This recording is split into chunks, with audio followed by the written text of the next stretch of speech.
right, welcome everyone. I'm calling to order the Tacoma Park City Council meeting this evening. Will the clerk please call the roll? Yes, Mayor Stewart. Here. Councilmember Kovar.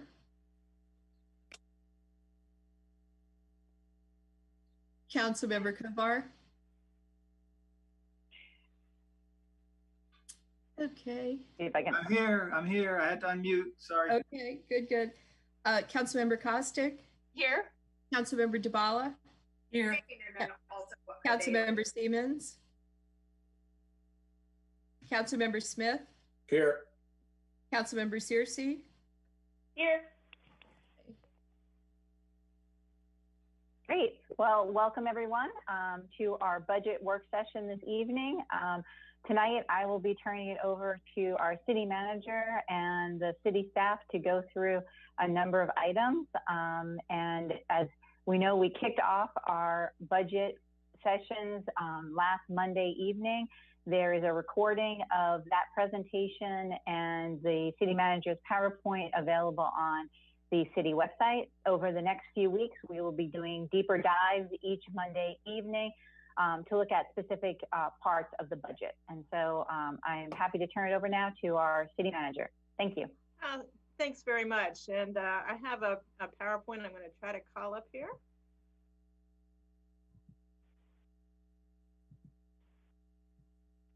Is that seeing? Can people see that? All right, I see shaking heads. Thanks very much, everyone. I appreciate this opportunity to present the first budget work session, and I will go down. Let's see. Now it's not moving. Oh, just a second. Not sure what happened to it here. There we go. So this is the first of a series of budget work sessions on Mondays. We had the presentation of the full budget last week, and this Wednesday we'll have the first public hearing on the budget. Then we have budget work sessions on the 20th and the 27th. On May 4th, we get into the council's reconciliation discussions. As I mentioned on the 6th, the proposed FY21 budget was mostly prepared before the COVID-19 emergency was declared and is a maintenance of effort budget with no major new initiatives or services.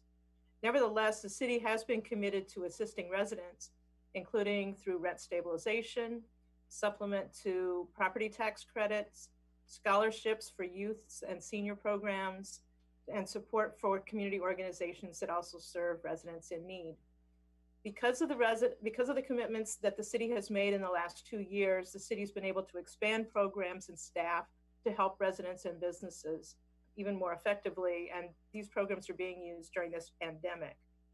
Tonight, we're going to be addressing items that may not be seen as traditionally essential for municipal government. It's not picking up the sanitation or policing, but they are essential to the soul of Tacoma Park. They address race equity, they address caring for all of our community residents. I'd like to go through those this evening. So we work to align our proposed budget with the council's priorities, which were adopted a year ago: a livable community for all, a fiscally sustainable government, an environmentally sustainable community, engaged, responsive, and service-oriented government, and community development for an improved and equitable quality of life. I put out a blog last Friday to address some concerns that I think people had, wondering about how is the city reacting to the pandemic and the economic uncertainty that face us, and certainly the challenges of having so many stores closed and folks out of work. So as the council's holding the work sessions over the next 4 weeks, we'll be looking at a lot of different aspects of the budget. Given the pandemic, we did take some actions immediately before this proposed budget got published. Union negotiations for the city's two unions were put on pause, as were July 1 staff wage increases. I moved capital projects totaling about $1.7 million into the FY22 capital improvement program. Whether or not that's the right place for them is a part of the discussion that will come. Public arts projects were postponed. Those funds for those projects may be shifted into assistance programs. And some funds that would not be used because of the pandemic were shifted into the mini grant program for our businesses. Some budget numbers and impacts are not yet known. And I think that one of the things that's going to be very difficult for us all is not knowing when kind of the social distancing provisions are lifted and the impacts of that, as well as not knowing what might be in the upcoming federal assistance packages and exactly how those items from the past federal assistance packages actually will work for the city. We're keeping track of our numbers for reimbursement, but we haven't seen exactly how that works.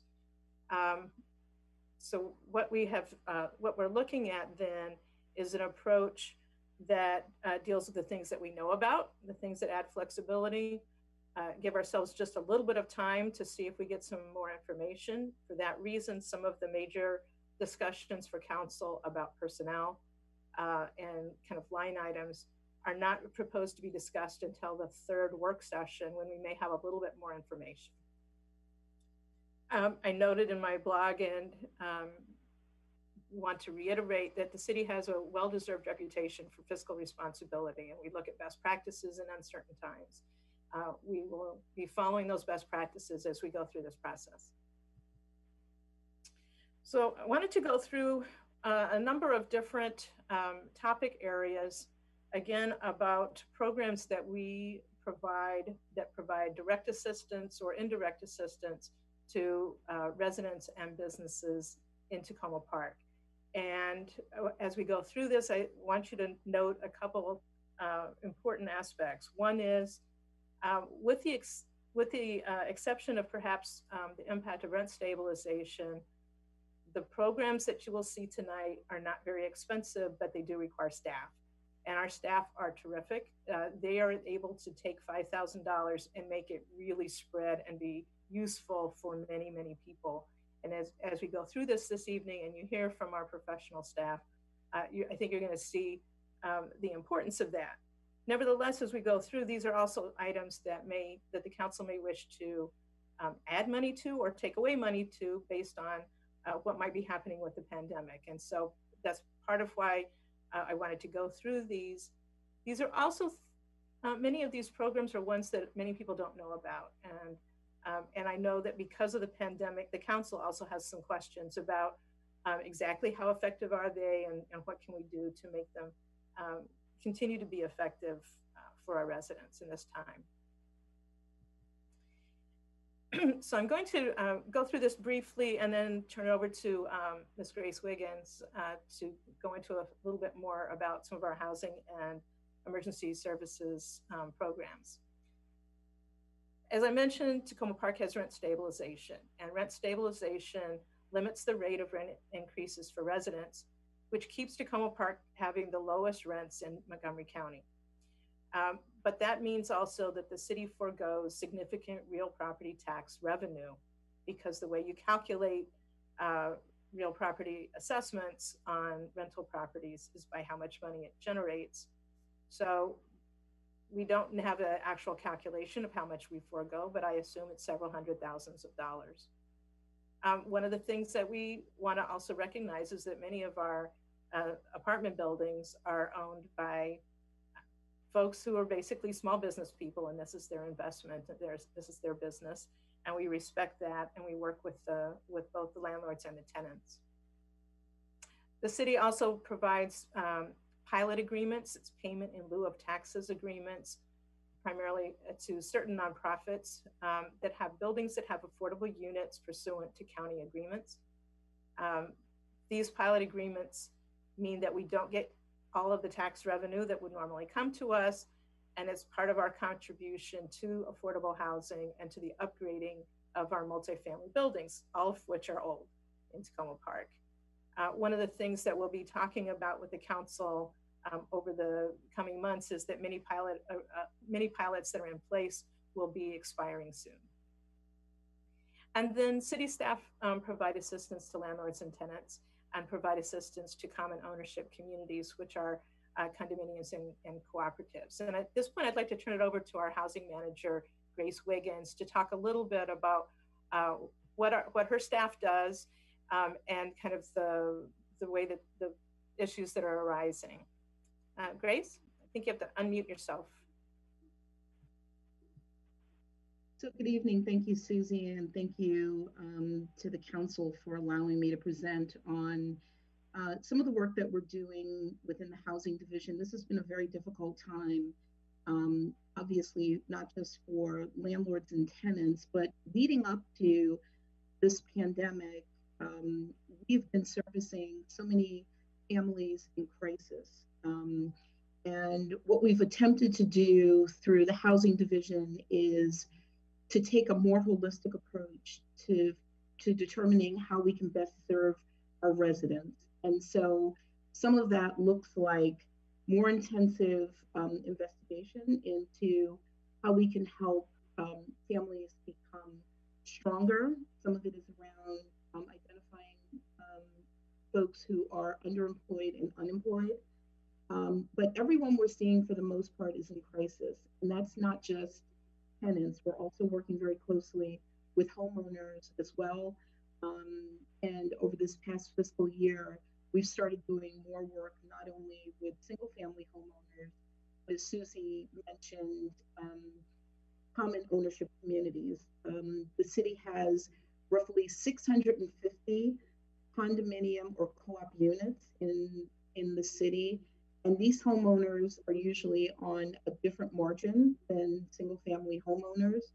And so as we look at the existing crisis with the pandemic, we're also looking at the loss of HOA fees and what that means to very vulnerable communities of condominium owners who use those dollars to take care of general maintenance. And so we're looking always at the larger picture, but now this pandemic has had us laser focus on many of the most vulnerable members of our community and how we can be of the most service at this point.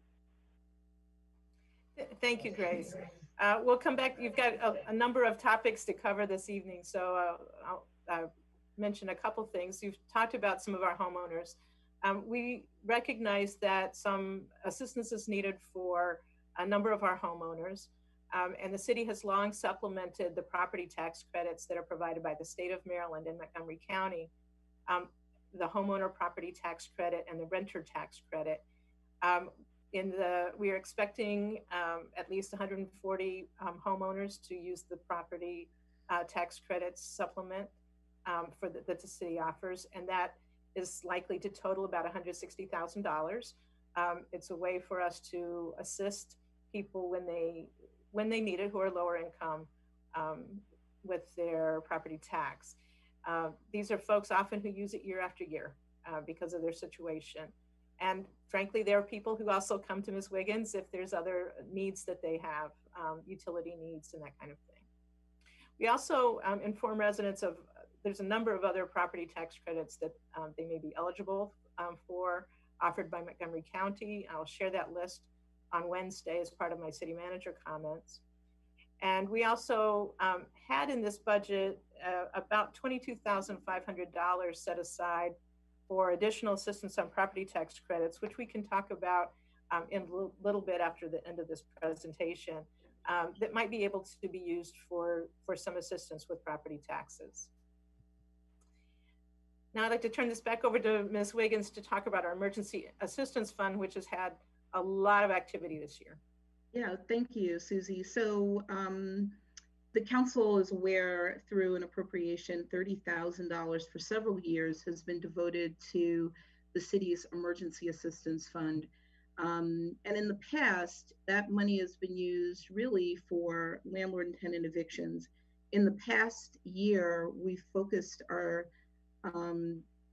efforts on reaching out to families that are in foreclosure or in pre-foreclosure.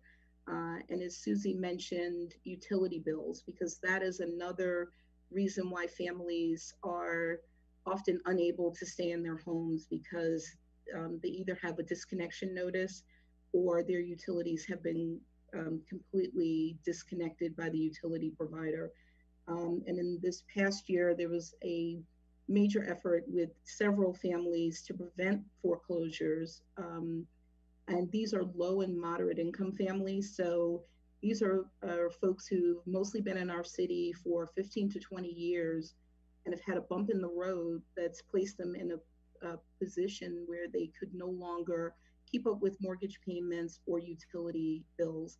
And these dollars have gone directly to saving those families from having the lights turned off, literally. We've also done that around prescription assistance. And for many of our families, those prescriptions are their lifeline to remaining active.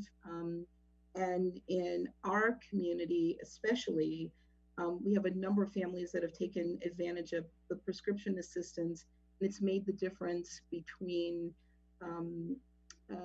having, the health status that they need to continue functioning. So those dollars have been significant there. The other piece of the Emergency Assistance Fund is smaller things that people just would not think of, including food insecurity. And many of our families come to our trusted community partner at MUST, and they're given either gift cards to go shopping or actual unprepared food so that they can prepare food at home. But that's another part of those dollars being used and how they're used. We've also helped families that have had serious issues where they've lost everything. And working in partnership with groups like A Wider Circle and Community Forklift, we've been able to give people beds to sleep on, and other significant living items that they would not otherwise be able to afford, nor would they be eligible to receive those dollars from any other funder, nonprofit or otherwise. And so MUST has been a phenomenal partner for us. We talk about our work now as No Wrong Door. Probably in the past year and a half, we've done more work with having folks come through our office, through Ministries United, Silver Spring, Tacoma Park, as well as the county and the Department of Health and Human Services. And we've all created a partnership so that we can align ourselves around keeping people in their homes. The other piece to this is reaching out directly to landlords. And so over the past year, the housing staff has made a direct connection with property managers and owners so that they know that we can be and have been helpful to their residents, and we want to continue doing that. So we're now getting direct referrals from landlords who are saying, please help this tenant. I know that they are vulnerable. I don't want to take them back to court. I want to prevent their eviction. There are so many circumstances going on in that family that would result in their homelessness. The one thing that I do want to reiterate that Susie touched on, it's really important for the council to recognize, is that the area around the city of Tacoma Park is changing very quickly. If you look outside of our borders, you'll see rents that are astronomical. The city of Tacoma Park was fortunate several decades ago to create a housing affordability structure. And as a part of that housing affordability structure, all of our properties, 2 units or more, are subject to some affordability program. And so we're constantly working with property owners, especially our nonprofit housing providers, but also our small landlords, to make sure that tenants are able to remain in alignment with their rent and their other responsibilities. For this year's budget, I recommended an increase of $10,000. So we have exhausted the $30,000 that was appropriated by council during this fiscal year. We exhausted those dollars in February, right before the pandemic. And we project that we're going to need so many more dollars, but we're going to limit it to 10,000 more to prevent eviction, foreclosure, utility disconnection, all the things that we know families are struggling with and making decisions about even right now. So in the past several weeks, we've received phone calls from tenants and landlords looking for direction from our office about what they should do. And we're strongly recommending that landlords make payment agreements with tenants and that tenants pay something so that it will reduce the amount of money that they will eventually owe in rent that's due and owing. And in many cases, landlords have said, we understand what's going on and we're going to waive late fees, or we've developed our own emergency fund within our housing work, and we're also going to help. So this $40,000 is going to make a difference. And just to end on what it means when a family has to leave our community, we've dealt with that this year too many times. And even in those situations, we've been able to be helpful through this emergency assistance fund, because many of those families that had to leave our community where we couldn't save their housing also faced the possibility of all of their personal property being put out on the lawn because they were evicted. And in those cases, we were able to preserve the dignity of those families by arranging for storage. And what that means to a family, especially families that don't have cars, that travel on public transportation, that have small children, that means that they can then transfer into new housing when they find it, and their personal property is intact. And the difference that we've been able to make in that area has been significant this year. Thank you. I think one of the things that's been it's hard to imagine now because we're working remotely, but before the pandemic, every single day there were families into our offices looking for assistance. And we're not only being able to help through this program, but also, and you'll see in a few minutes, being able to help locate some work training for them and other things that help them not just today, but on the ongoing in the future.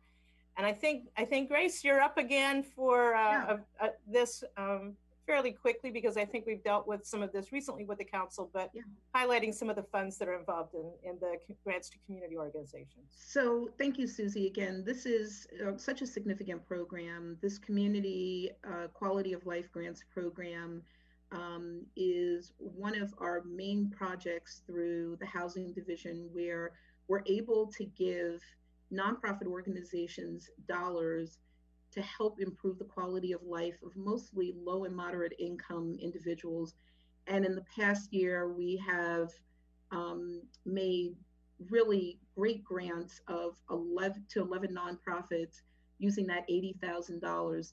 And what our grants coordinator has been able to do is to pull some metrics. This is a matching grant program, as the council knows. So for every dollar that we put in, the grantee is required to put in a matching, not only $1, but in some cases they have matched it beyond $1. And so the benefit of this program is so far greater than the $80,000. And we're in the process now of reviewing the grant applications that have come in. And although it wasn't required this year, we wanted to tie some of this arts and science work to workforce development. That's one of the areas that Susie mentioned that we've focused some greater attention on. And we want to figure out, how we can come up with arts and science, especially technology related projects that also help people become more competitive in the workforce, either through certifications or job training. And we've gotten a really great pool of candidates. I think we have 23 applications for this grant. And I think it really represents the quality of the work that people have seen up to this point.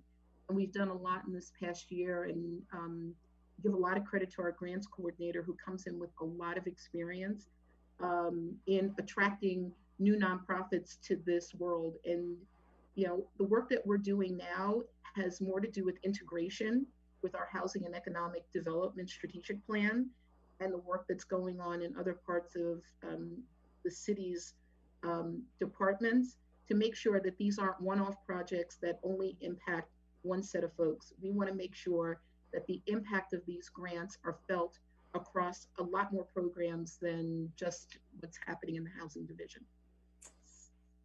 Thank you. This may be something that Greg Clark, would you like to address partnerships with community organizations, our CP2 program? Yes, I would. Good evening, everyone. The CP2 program is a competitive proposal program that we have for the city, and which focuses on council priorities for low-income residents. The past years, we have been able to provide opportunities for our residents and for a summer enrichment program. The summer enrichment program focuses on our closing the achievement gap for our school-age kids. We were able to provide them, partner with a group for that. We were able to partner with Community Play and Let's Play America to provide additional events for our residents in the city. In addition, we provided mentoring funds for a mentoring program for some of our city's teens and young adults. The Recreation Department managed those three proposals, which totaled about $95,000. In addition to that, our Housing Department oversees funds in this community partnership program as well. They've had this past fiscal year, they've had $20,000, which focused on food insecurity programs. And for this upcoming fiscal year, they're looking to add additional funds to that so that they can focus on items that were identified in their housing strategic plan. Thank you. And I think partly we had a program that didn't go through, so the Housing and Community Development Department did have more funds this year, but wasn't using them to the full extent. So the amount that we're asking for really for the coming year for FY21 is about the same as was allocated for this year. These are the point of the Community Partnership Program is to provide services that help implement council goals, but aren't something that we're able to do within our existing staff. And now I think I can turn to our Economic Development Manager, Samira Cook-Gaines, to go over some of our economic development partners. Good evening, Council, Susie, fellow staff and residents. This is just a quick slide to review of some of our, I want to say, outstanding partners for economic development. We have touched many partners through the beginning of 2019 around our Success Fair, which actually is slated again for this year, this calendar year 2020, in September. But we will see where we are with the virus and the recommendations for events. With that said, the economic development partners who have really stood out for us this year and just made a big difference in our community are the Latino Economic Development Center. LEDC has worked with our small businesses. In particular, they have really worked with our small businesses in the New Hampshire, Tacoma, Langley, New Hampshire Avenue crossroads area.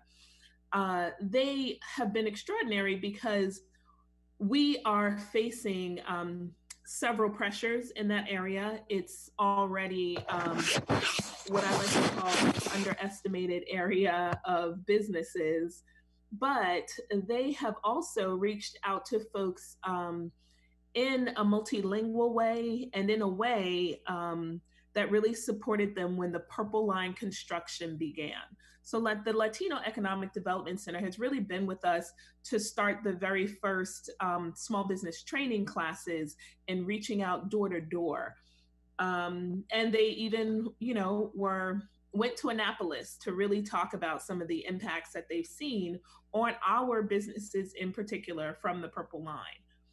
WorkSource Montgomery is our county partner for workforce development, and they have been really great. I do want to thank again Councilmember Casey Kostick for making a connection that was really, really struggling. She invited me to a meeting, and all the bells and whistles and started dinging all at the same time, and we were able to pull together a hire pop-up, which is one-on-one employment coaching and counseling for our residents. We started that back about 6 months ago.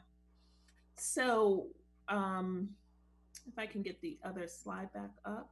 Oh, okay, I'll try. Oops.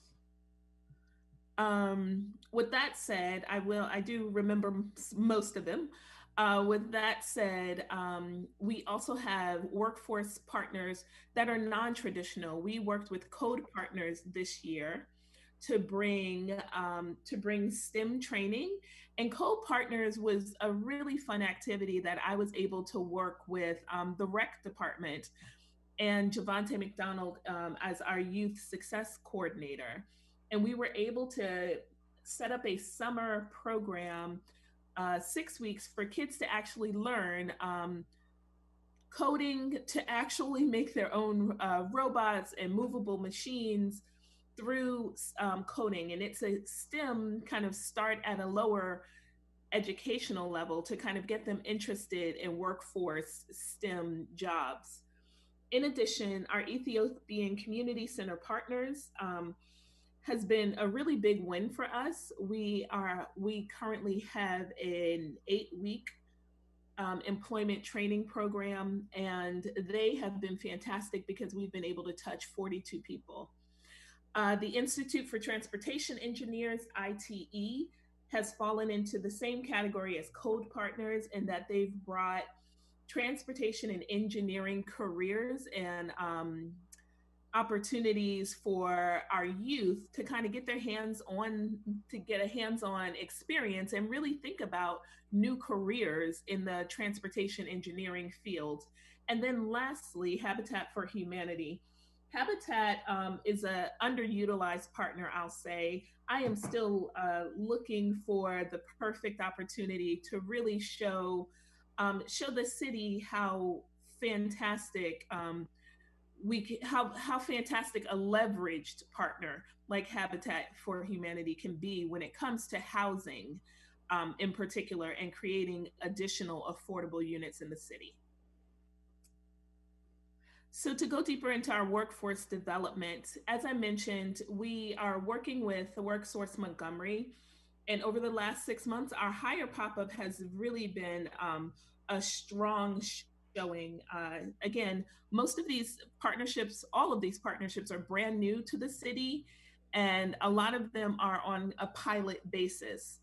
With WorkSource Montgomery, it showed returns immediately.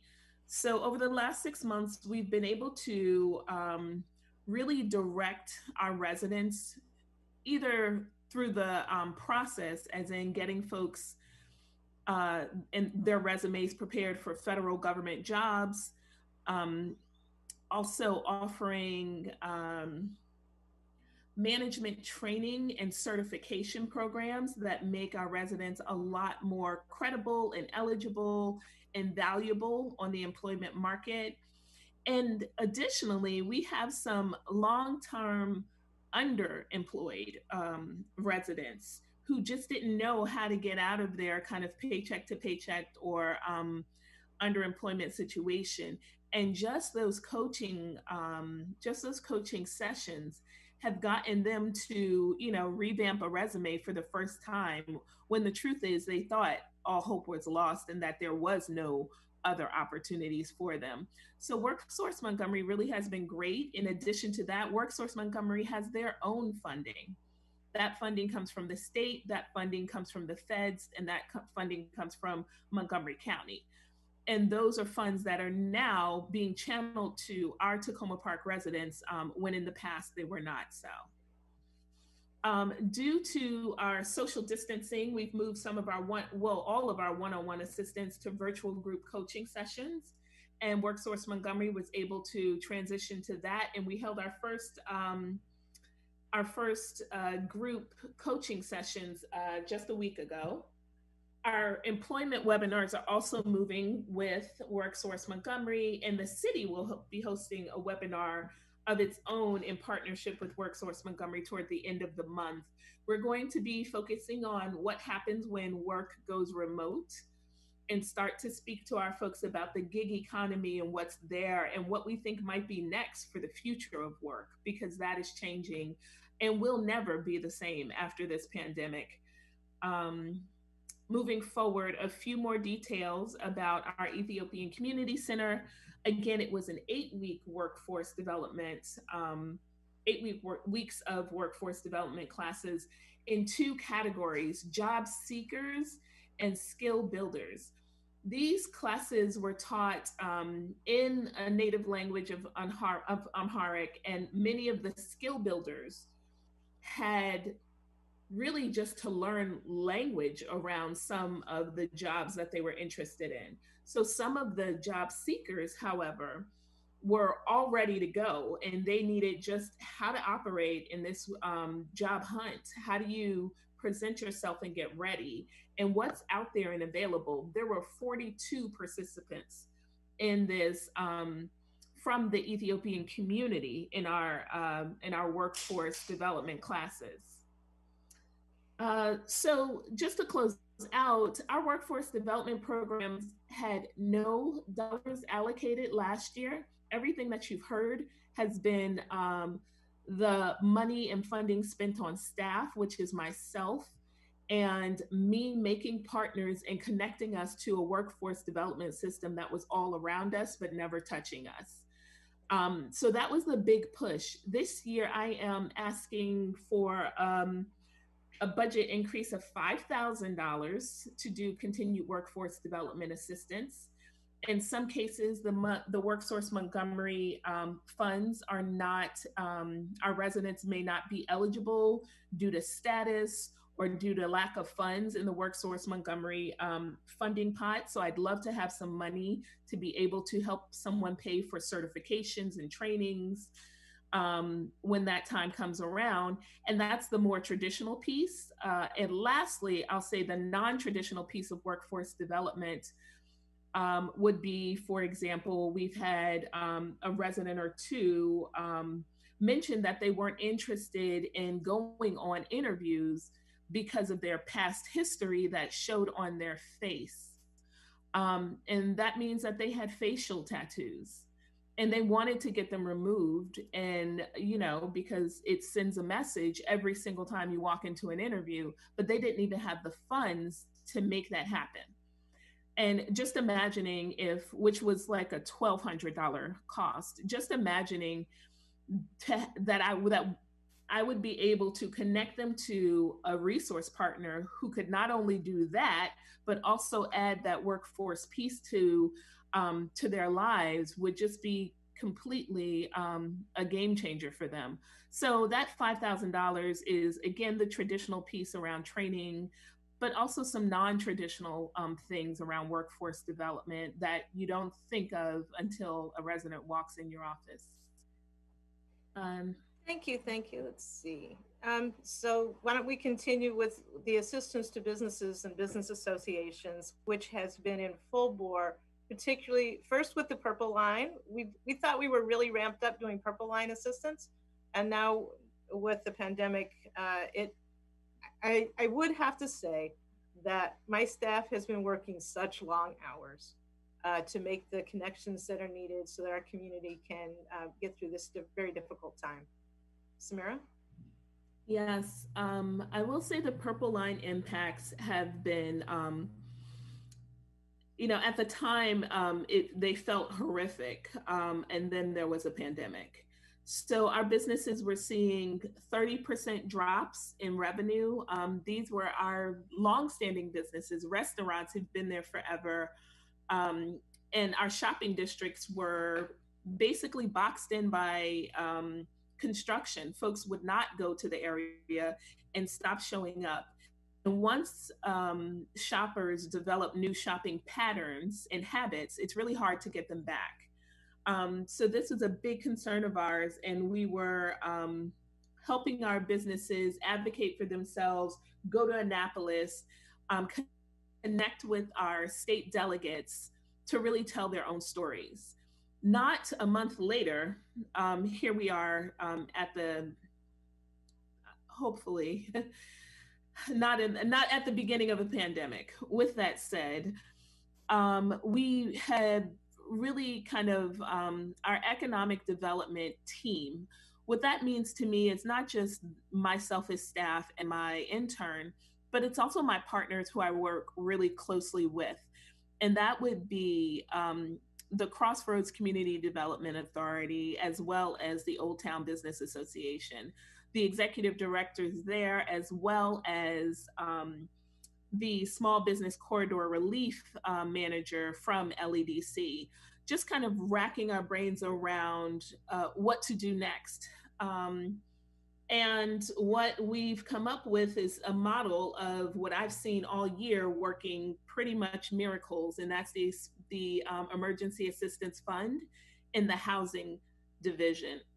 So we work to establish a citywide small business mini grant program. The grant is mini because it's $3,000 or less. And it's really about emergency assistance. So the way I've been describing this grant is that this grant is triage. This is an immediate emergency. And even in this triage, this is only a pain relief. It's only something to take away the pain. It is not something that will stop the bleeding. But just taking away the pain so that our businesses can catch a breath and move on to the next step to stop the bleeding and hopefully be here with us after the pandemic. We have been able to award about 20% of our applicants at this time. And those grantees were contacted just Friday. The initial funding has been expended, but thanks to our generous community and our generous partners, we are well underway to gather additional funds. And we have waitlisted that 80% of the applicant pool. But we will be funding next week, I believe, we'll be announcing to our waitlisted applicants that they have been awarded funds, because our fundraising has really been, it's been the community. So I would like to really encourage folks to continue funding that citywide small business mini grant program and donating to the small business mini grant program, because it is actually making a difference. So our FY21 budget includes a line item of $20,000 to establish a permanent small business grant fund. The current grant fund, which is an emergency response, was pulled from several different areas of our budget that weren't being spent. For example, several conferences that we weren't going to, or projects that we could not do because of social distancing before the end of the fiscal year. We have transferred those funds to our citywide small business mini grant program. There is an additional $10,000 for business engagement and outreach, which is also a highlighted portion of our housing and economic development strategic plan. The city has been very successful in winning significant grants ourselves as grantees for the facade improvements, particularly those along New Hampshire Avenue. we were awarded $100,000, and very happy to say have finally signed the award agreement. So it came literally the week that we all started working remotely. So we got that signed and back to the state of Maryland, their Housing and Community Development Department, which awarded the funds. And we'll be working to expend those funds over the next 2 years to get facade improvements for businesses along New Hampshire Avenue. We will also expend city funds for a few facade improvements within further into the city and not on New Hampshire Avenue. The next piece is our business associations. As I mentioned, the Old Tacoma Business Association and the Tacoma Langley Crossroads Development Authority have been instrumental in keeping the city connected to our small businesses. As highlighted in our initial research around community economic development, we noticed that our businesses and our city are not talking to each other frequently. They're not well connected, but we were well connected and have always been to our two business associations. I really give kudos to both of them for the work that they have been doing and for stepping up to bat when, when I've turned to them and say, I need you now, in very late hours, early mornings, to get some of this stuff done to help our small businesses during the pandemic. And both organizations are in the FY21 budget at the same funding level as this past year. And then lastly, I mentioned the Latino Economic Development Center and also how they have not just walked us through training and technical assistance, but really stepped up for state advocacy for our Purple Line impacted businesses. And the budget includes $5,000 for small business technical assistance, which is the same as this prior year. Thank you very much. And I think if you look, I mean, the amounts of money that we're looking at spending are very small for the kind of help that we've been giving. And the reason that it's able to be to work is that we have really talented staff who are making these connections and working their butt off at a difficult time. But I think it also shows the partnerships that we've been able to develop that have leveraged a lot of the assistance. So thank you very much. Some of the other things we've been doing for quite some time have been to provide scholarships to especially young people and seniors in the programs that we offer through the rec department. One of the things that I think people sometimes forget is that it's a little far to go to get to the county rec facilities. And so we've been providing those. So Mr. Director of Recreation, Greg Clark, would you like to go through the scholarships that your department offers? Yes, the city is committed to giving scholarships for residents that cannot afford to pay. Scholarships are given to city residents. They're given to everyone from tots to seniors. Last fiscal year, we were just under $20,000 in scholarship recipients and the amount of money that we gave out for scholarships. Now, we don't actually have a pool of money that we have for scholarships. Scholarships is more so categorized as unrealized revenue. So it's just revenue that we don't receive for that participant in participating in the program. We have awarded a total of 64 scholarships this past year, and they actually went to 37 individuals and or families, a variety of programs from sports programs to classes, aftercare, camps, things of that nature.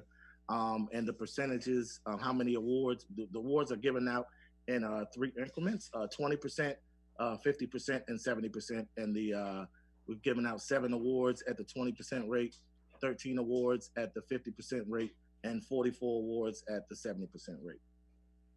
Thank you. In addition to that, there have been several people that Ms. Wiggins has worked with who, had their house burn or some other horrible situation, where we've been able to provide scholarships for folks that otherwise really wouldn't even have gotten into to be able to pay for the 70% reduction. So at times we leverage our emergency assistance grants and other programs with the rec department to make this all work.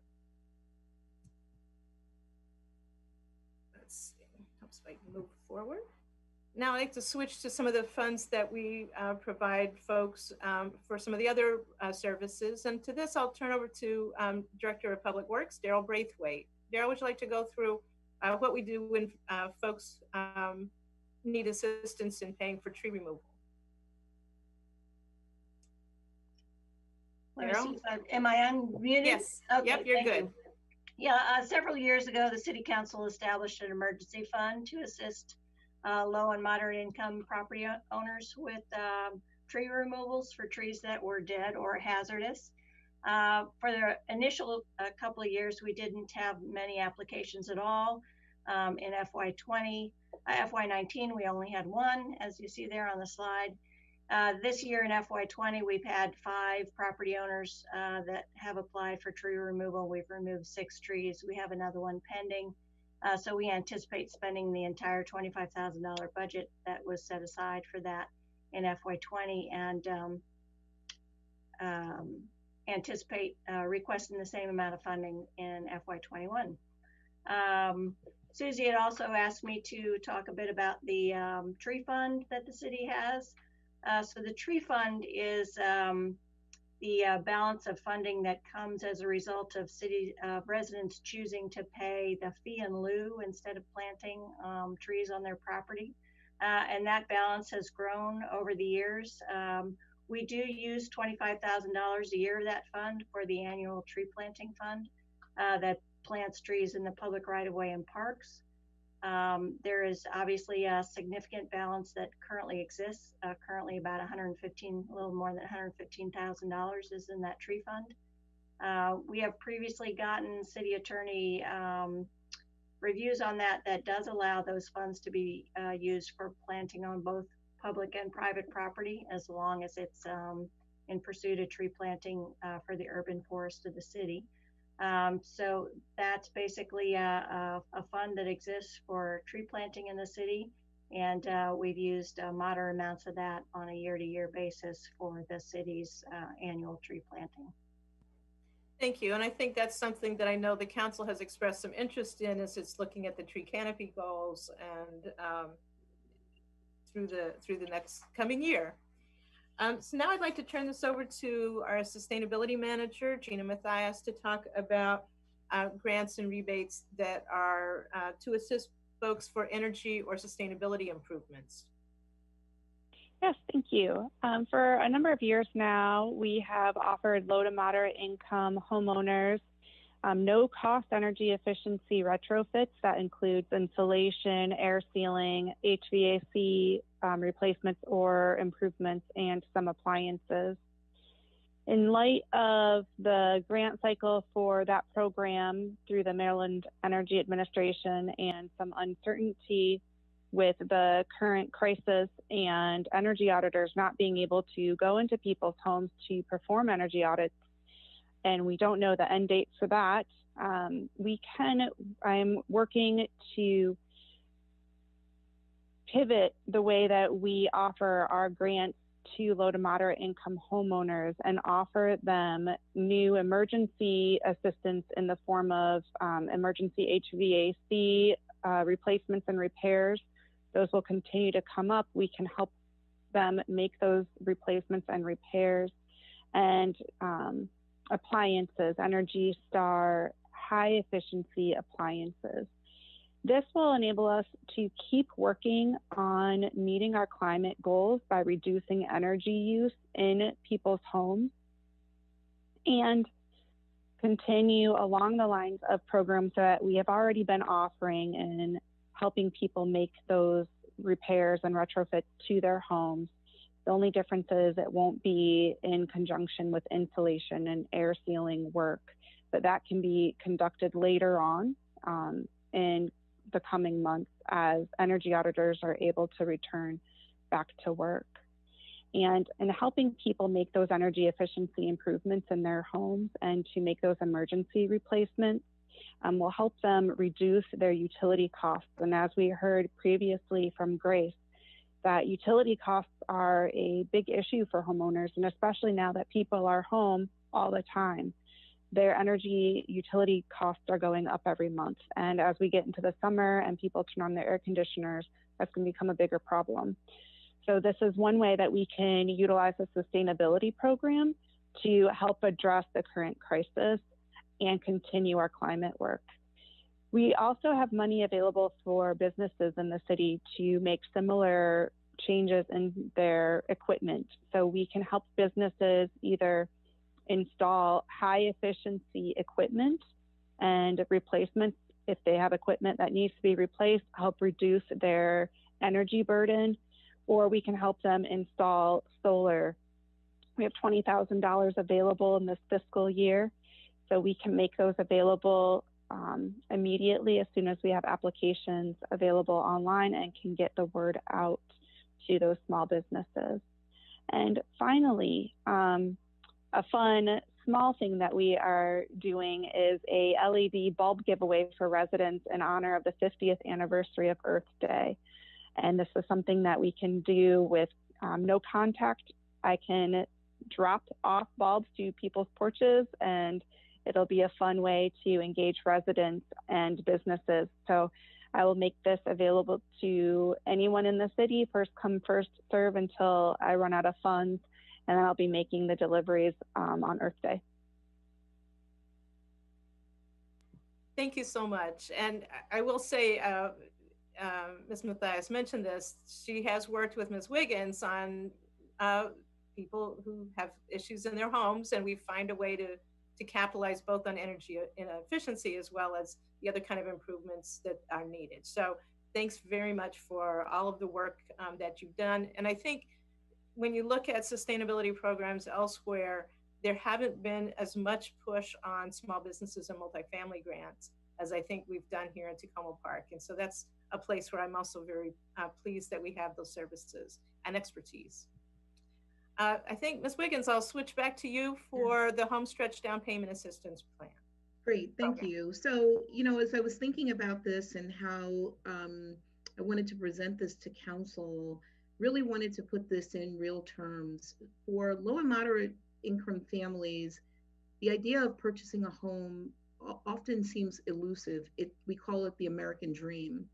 And so for these families, this Homestretch Down Payment Assistance Program really closes the gap when they're unable to get to that closing table. And so over the past year, we've been not only working with families, we've had 2 closings, 2 that I think are turning points for the work that we're doing. One was into a townhome community, and the last that we did just in January was our very first single family home. And for these families, these homes mean a lot. So this program provides a forgivable loan after 5 years. We work with first-time home buyers. We're working with people who actually want to live here in the city and are just immensely grateful for the ability to live in this community and to be a part of the community. And so we're looking at ways now, working with industry professionals to figure out how we can get many more people through this process. We get a lot of people inquiring, but for whatever reason, we're not getting the volume that I think is out there. And so this program is specifically overseen by our grants manager, who's been working really hard at determining how we can get many more people, as I mentioned, through the program. But for the folks that we're working with that have participated in this program and made this elusive dream of homeownership a reality, it is a game changer. One of the exciting things about our housing and economic development strategic plan is that we're looking at more ways to create many more home ownership opportunities. And Samira referenced working with Habitat for Humanity. And in conversations with them, they have given us ideas about how to create perpetual affordability so that people aren't leaving with the equity, but leaving it behind for other families that can afford, can only afford lower housing prices. And so we're looking at that as another way to kind of parlay this down payment assistance program into something that really makes a difference. You'll see on the slide some of the requirements, debt to income ratio, which is often very hard for our families. And we've started looking at ways of revising that to make it align more with what the industry looks at as well. And the one other program that kind of connects with this program is a free HUD certified first time home buyer program that we conduct in every May and every November.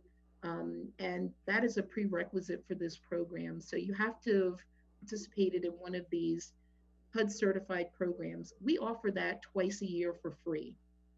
Nobody else is doing that.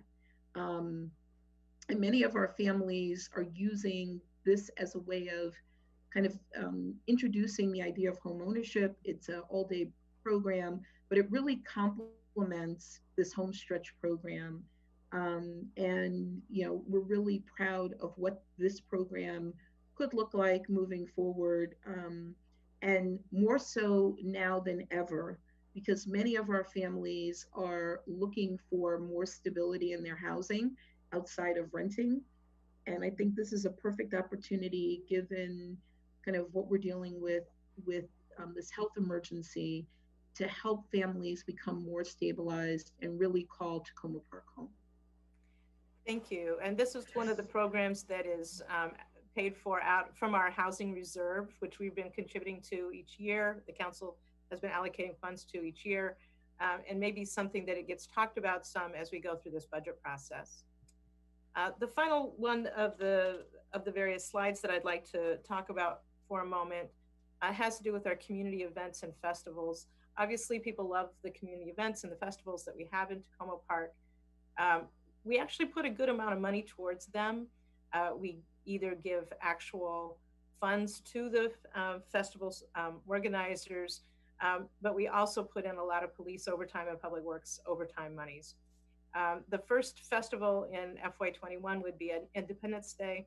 We do not know at this point if we're going to be able to have an Independence Day festival. And so part of what we're going through as we look at going through the budget process and the work sessions is also trying to get a sense about, do we have a timing about what it means to do the social distancing? And so this is something that we may keep the funds in for Independence Day music entertainment, but we may end up needing to just simply put those funds and the police overtime funds as part of our reserves if that program does not go forward. We also have funds for the Folk Festival of $20,000 in the budget, and I believe there's an additional $8,000 in miscellaneous fund and event festival and event support. So these are funds that are there, and it's a commitment that we make because it helps create a Takoma Park that people enjoy. But it's also something we'll look at as we go through the budget. So those are the elements that I wanted to cover that are a little bit different than I may have normally done as part of budget work sessions. But these are the elements that, again, are somewhat not what people think of as essential, but they really make huge differences in our residents' lives. And it's been no clearer than it can be going through this pandemic. The time that we have spent, the calls that we've taken, the folks that we have remotely interacted with have been very appreciative of the outreach, the innovative steps that we've taken, including even the Chalk Riot, directing people to where to go pick up their food, have come at really low cost, but have made huge differences.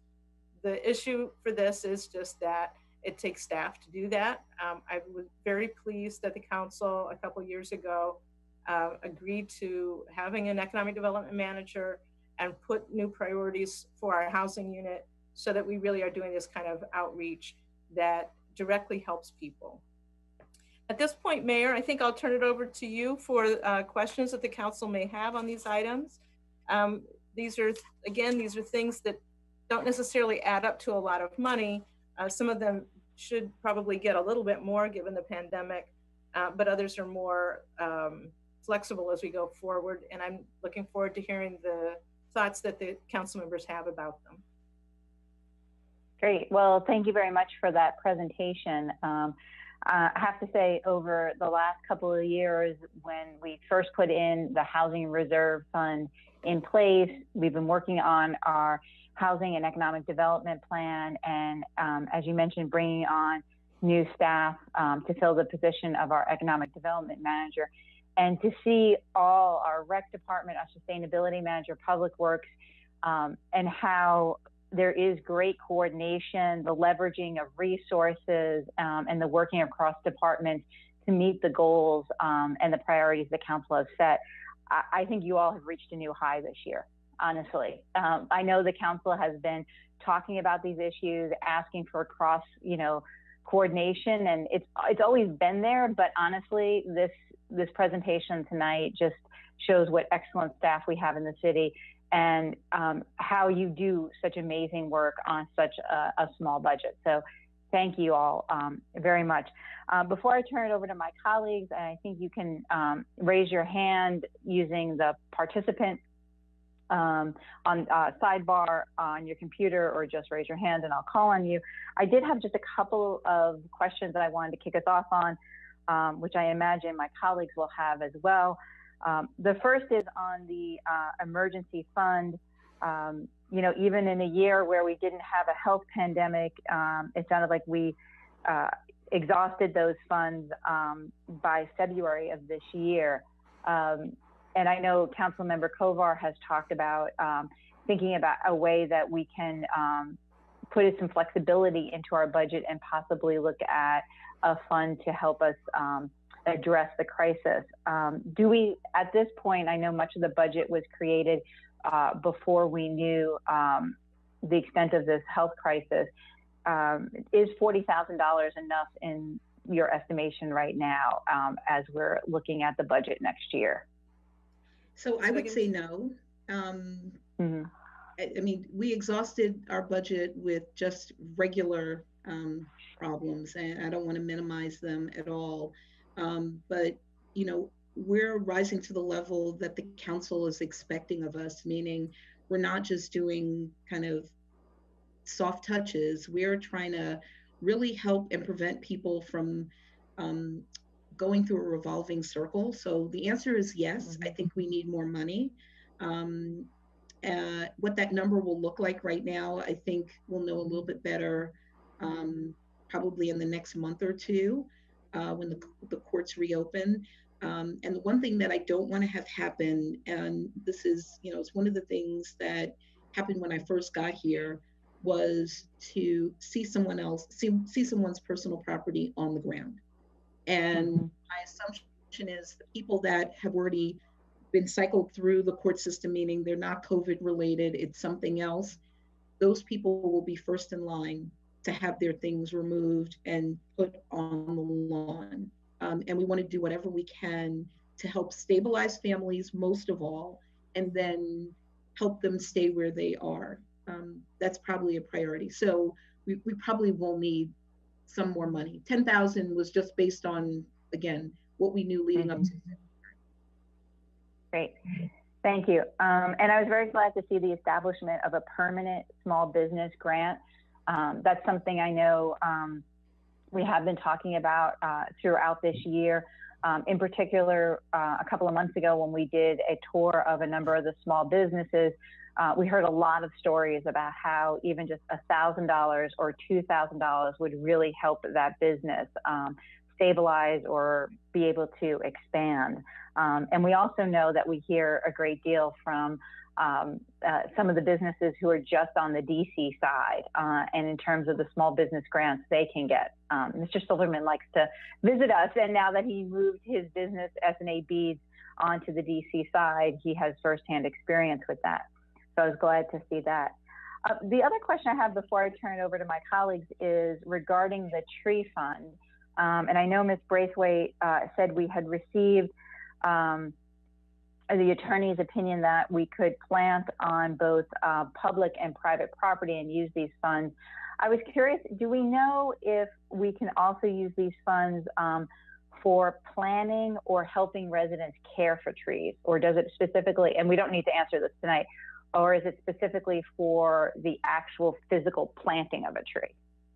My understanding, and we can ask for clarification based on when we've asked previously, is because this was a fee in lieu of planting, this is specifically related to planting trees. And so maintenance is not necessarily considered part of that. But I can check with the new attorney and make sure that's still the legal opinion. Great, thank you so much. All right, I see some hands raised. I will now call on Councilwoman Dabala first.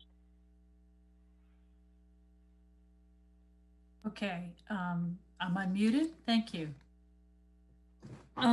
This was great. This was really interesting, and the kind of thing we need to hear, both the longer term need in programs and what's going on right now. I have a couple of questions more related to what's going on right now, but also with implications for next year. And I have a couple of suggestions about thinking about property tax options as we started this conversation last year. On the Emergency Assistance Fund, what is the eligibility now? And in your view, Grace, does it need to change? Or is it more a question of having enough money to meet the people who qualify already? Yeah. So we have a ton of folks who already qualify for that fund. And so what I didn't share earlier, and maybe I alluded to, is the folks that come to us, meaning they come to the housing division, we meet with them and we do a first cut in terms of getting them to must, low and moderate families, and we're using 80% of the AMI, but that includes homeowners as well as renters. And so this year has been kind of, homeowners who are struggling. I think a lot of it is because people didn't know that the program existed for homeowners. And, as I said, we want to keep people here, and we want to keep our homeowners here as well as our renters. So we're using the same criteria. I think the only difference right now is we're waiting to see how the CARES dollars play out. We're waiting to see how landlords are working with tenants. We're also trying to determine when the courts will reopen. But, I think the message has been sent to everyone that if they can work out a payment arrangement or a payment agreement, that that should be the first course. We don't want to start giving out emergency assistance funds until we know what other pots of money are in play. And I think that's going to take a couple of weeks for people to analyze. I know the county has come out with a multi-million-dollar package as well. So we don't want to just start throwing money. And I think as long as the courts are closed, I think we'll have enough time to work with people and work with our partners. That's really, I think that's the win for this year's budget. And I've heard that mentioned by my colleagues. Being able to work across departments and working with partners, the county, the state, nonprofits, it's made a tremendous difference so that we don't have to put our dollars out. And I'll just share briefly, we work with a group called Bethesda Cares that works with the homeless population, but they also get dollars from the county to assist veterans. And we've helped through the Bethesda Cares dollars, we've helped veterans that live in our city stay in their home. And if we didn't have that level of coordination, we would, we would lose a lot. So think there's a lot to be gained just in holding for a second and seeing how we can help in a real true way. I will say this just for the council as well as residents who are listening. If you are running into problems with utility disconnection, you were right on the verge of a disconnection, reach out to us, especially folks who were in pre-foreclosure, reach out to us. Let's see whether or not we can try to help. What we've learned in this past year is it costs more money for a family to save their home once they've actually been in a foreclosure than in pre-foreclosure. The dollars are just immense. And so we were able, and I worked with Councilmember Kostick on this, to help one resident prevent a foreclosure. And that resident had been almost a 30-year, raised her family here in our city, and had no other option, and had a bump in the road. So these are folks, it's not, they're not misspending money. It's a bump in the road that can change the trajectory of how you budget your dollars. Thank you. And your point about waiting, just pausing for a little bit on this program, the economic development program, some of the other programs, to see what else comes out from other governments is a very good one. I'm also curious to see how much demand some of the programs we've had in place for a while, how much demand that is going to change there as people become aware of these programs, as finances get tighter in a lot of households. So some of the things that have been around for a while, some of the energy efficiency assistance programs, the recreation scholarships, the tree funds, valuable programs that may see a boost in demand. And we'll see how that works. I wanted to take my time, some of my time to just back up to the property tax credit supplement, and first of all, encourage residents who are eligible for any of the existing programs to not forget to apply this year.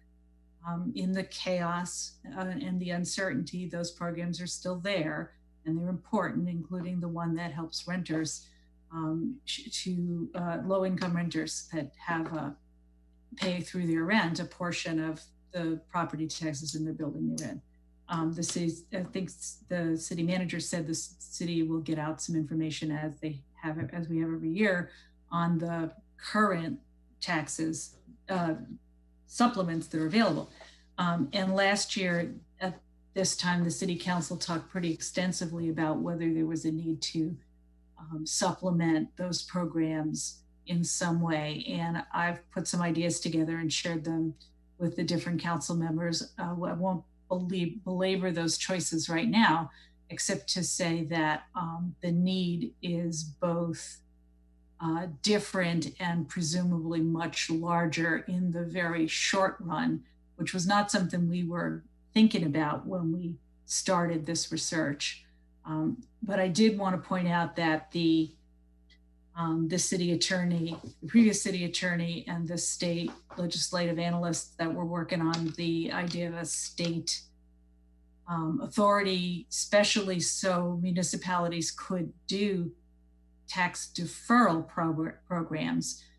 That question was settled, and municipalities do have the same authority that the counties do to do these tax deferral programs, which is not an option we'd had been able to consider before. And that may be in some ways the most attractive in this current situation, because it does eventually result in revenue, even if it doesn't result in revenue right now. The other thing I'll highlight for people who are listening is unclear whether the county and the state will waive late payment fees for property taxes that are kind of come due in September. So there are a couple of areas that we can be looking at and thinking about as we go through the budget process. And I'm happy to talk to any of the other council members about it offline. Thank you. Great, thank you. And thank you, Councilwoman Dabala, for sending around that information and compiling it for us. Next, we have Councilwoman Searcy.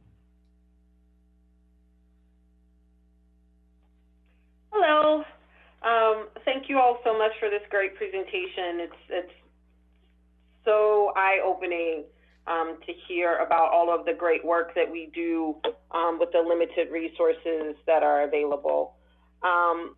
So I have a few questions, and part of it is my mind trying to think through. I wish I had like a crystal ball that would just tell me the future, but the pandemic is so different from anything else that we've experienced. The only other thing I could think of is like maybe the towers coming down, right, for New York City, where you have this event, catastrophic, and it takes time for a community to rebuild, and it takes lots of resources, and it takes lots of support, and then if you do it right, then people rebound quickly, right? If you do it wrong, then you could have a city that's destitute for heaven knows how long. And the challenge is that we're dealing with this for the entire nation at the same time, right? And so part of what I'm trying to think through is, you know, what are those, it's kind of different because this is a time when the services matter, because if we can keep folks afloat long enough, then hopefully when things rebound, right, people will be standing. And so there won't be as long of a tail in terms of, you know, the economic loss that we experience as a city. But if we don't act fast enough, then we could end up with, you know, next year, a whole bunch of empty storefronts, or a whole bunch of people who are no longer in our apartments, and a whole bunch of people who are no longer, a bunch of for sale signs up because people can't rebound. So that's kind of my mindset, and that's kind of where I'm coming at a few of my questions. So one question about technical assistance for the businesses. And I know, Samira, you mentioned about $5,000 for technical assistance. And so one of the things that I've been growing increasingly concerned about is the number of federal, state, county loans, grant, keychains, all kinds of stuff that's being made available to businesses. And given the nature of the businesses that we have, are they equipped to navigate that? And whether or not $5,000 in technical assistance funds is going to be enough to help them to navigate how to get their money back, you know, or how to try to recoup some of their loss. Does that make sense? Absolutely, and it's what I've been calling the TA tsunami. There's a couple of issues that come into play. It's not just the money to pay these TA providers, which are small or local nonprofits themselves, but as a former TA provider and running a business center, I know that we were at capacity before a pandemic, which means many of these TA providers are not going to have the capacity to do it. Again, we have a close relationship with our friends at LEDC, and just talking to them, you know, I'm having steady conversations about how are you guys going to ramp up on this thing, just to help people apply for grants and loans in this one, you know, and I'm not even going to call it a 3-month period, because the truth is, much like the state of Maryland, they'll close the doors before you recognize that there's any assistance available. So with that said, it is a tsunami of need, and our technical assistance organizations are tiny compared to what we need right now, and the entire nation needs it. Our small business SBA resource partners are also tiny. That's the small business development centers coming out of our universities. That's the women's business centers that come out of our nonprofits. And that's SCORE, which is a volunteer program for former executives. All of them are unequipped. All of them are. No one is equipped to handle this amount of work.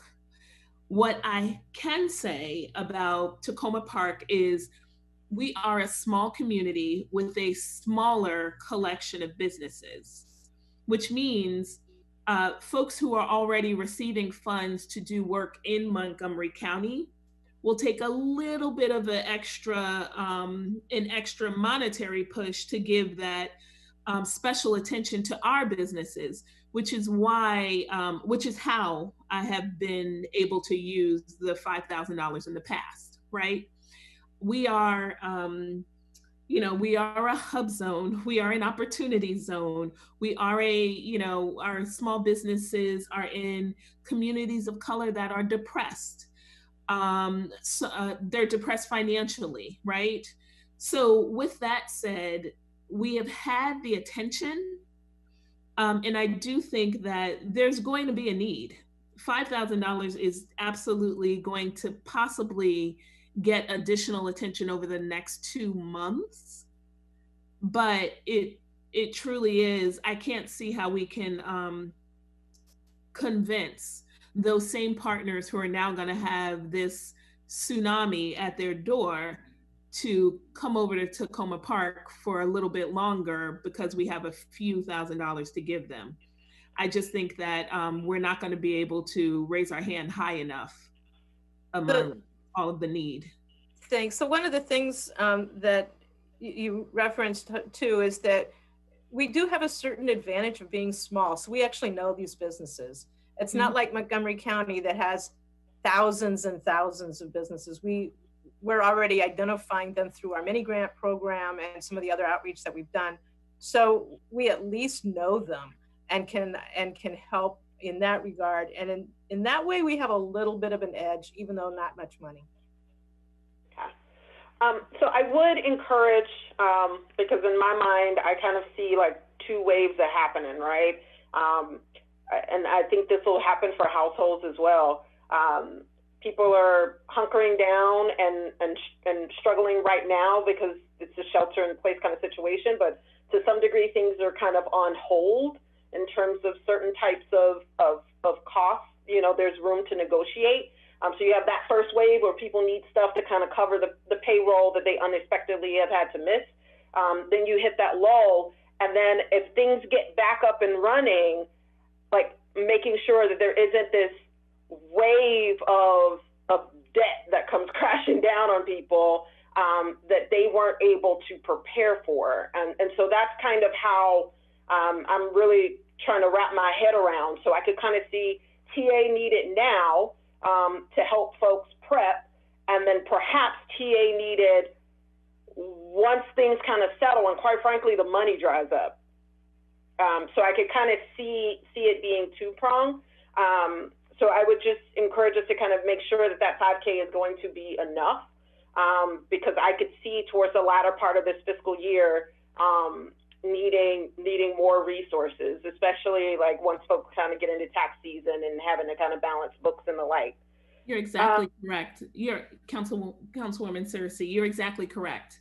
And I really do, from what we were budgeting prior to the pandemic, I only see that surviving that amount of money surviving the next 2 months. So yes, again, I would have been able to stretch it. I would have been able to draw a little bit of additional attention, good partnership relationships. But at this point, our partners are inundated, and you're correct. So another kind of quick question. I agree with the points that my colleagues have raised about the emergency fund, and I definitely appreciate, Grace, your comments about making sure that we're coordinating with others that, at least just right now have, who will have and will likely have far more resources than we do. One thing that came to mind for me was, the level of support that we could provide perhaps to our condo associations, particularly as they may relate to HOA fees and losses associated with them. I know that there are some HOAs right now that are already struggling and leveraging every HOA dollar they get to make necessary building improvements. So I know that maybe we had mentioned this once before, but, you know, would it be possible for us to start thinking creatively about ways to leverage, you know, or to continue to leverage the housing fund, housing reserve fund, to kind of provide grants to the condo communities that may do certain things that we would like to see them do, such as maybe give folks a couple of months of reduced HOAs or something to that effect, because I know for many of them, they kind of can't have people not pay the HOAs because they need the HOAs to fix the flooding building.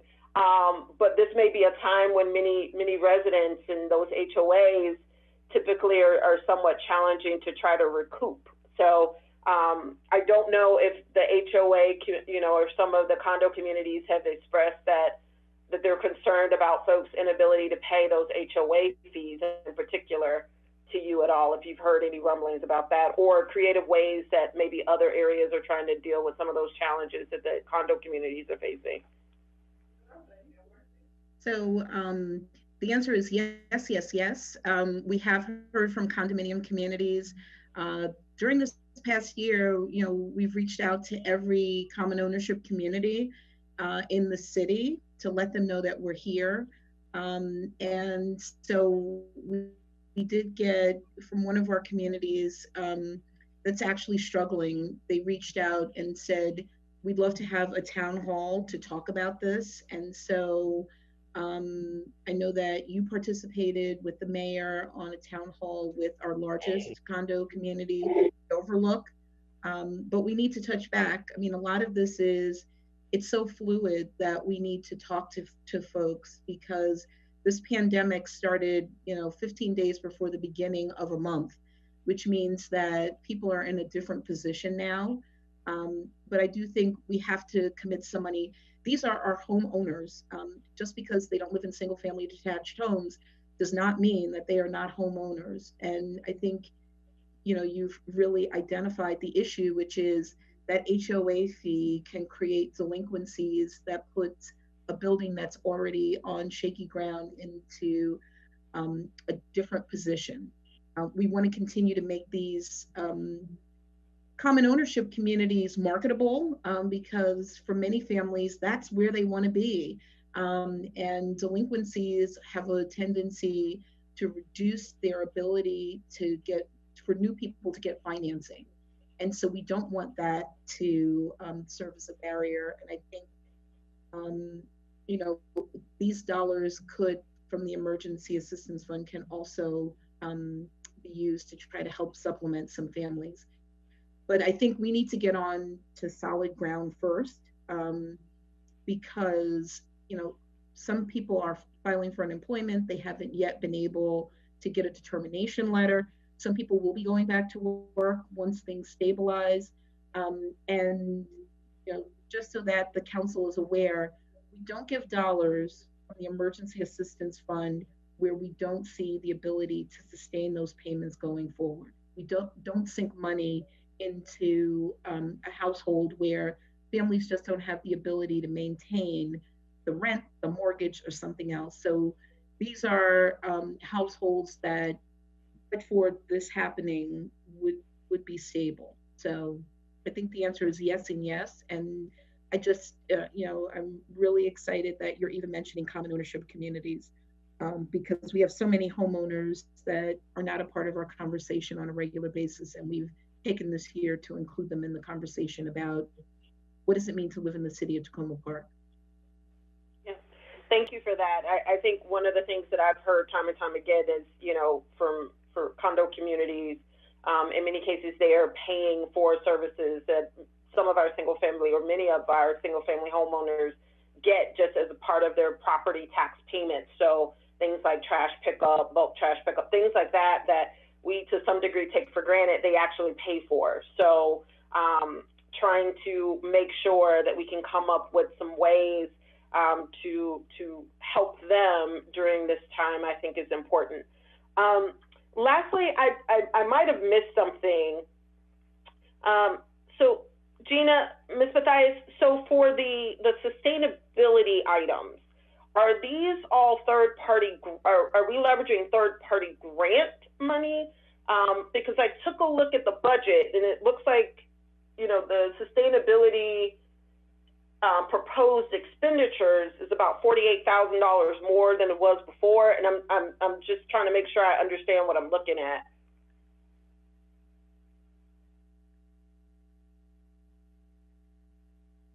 I'm not sure if she's still with us. I'm just trying to make sure whether or not the projects that she was mentioning are self-funded through like third-party grants, or most of them are state grant funds.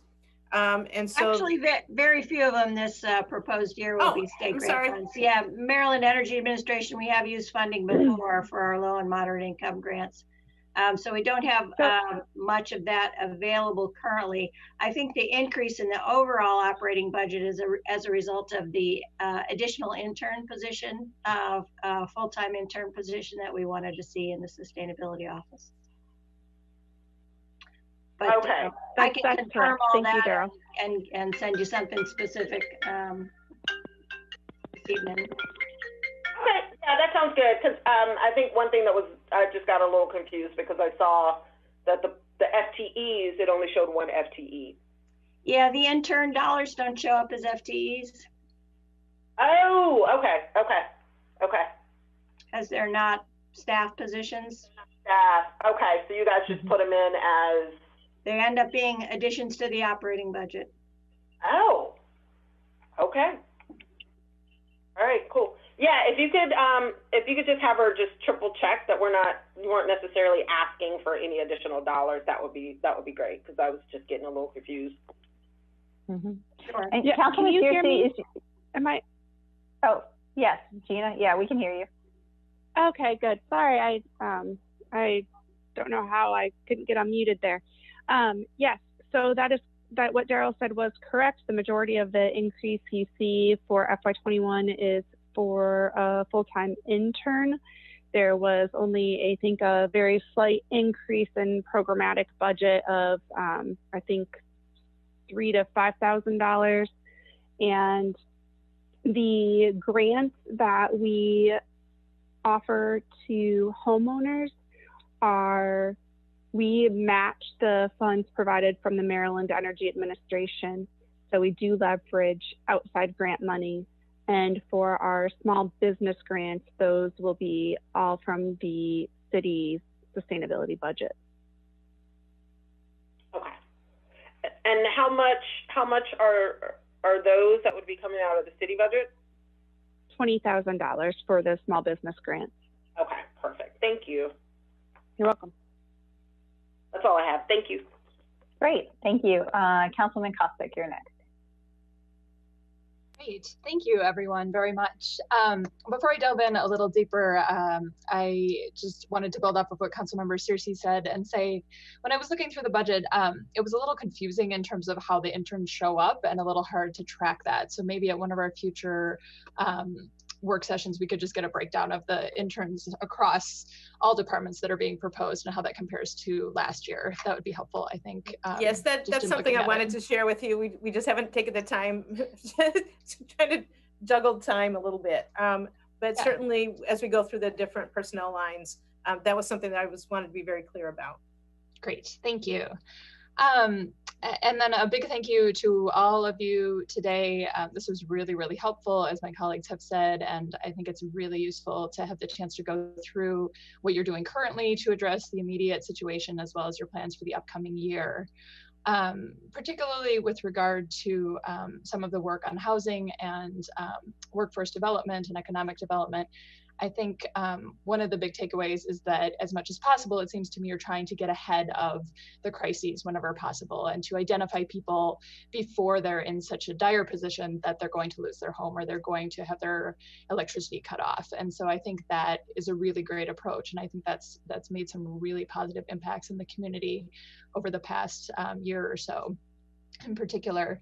And obviously the situation we're in right now was impossible for us to foresee and impossible to get ahead of. But I appreciate the fact that it seems like you're looking at how to try to do that more now and make some predictions and try to think ahead to the future. So we touched on this a little bit, but I was curious in terms of, you know, after the courts reopen, the utilities stop the period where they have, you know, they're not turning off people's service. I'm assuming there's going to be kind of a cascade of need at that time and a cascade of people maybe applying for emergency assistance, people possibly being evicted and other issues.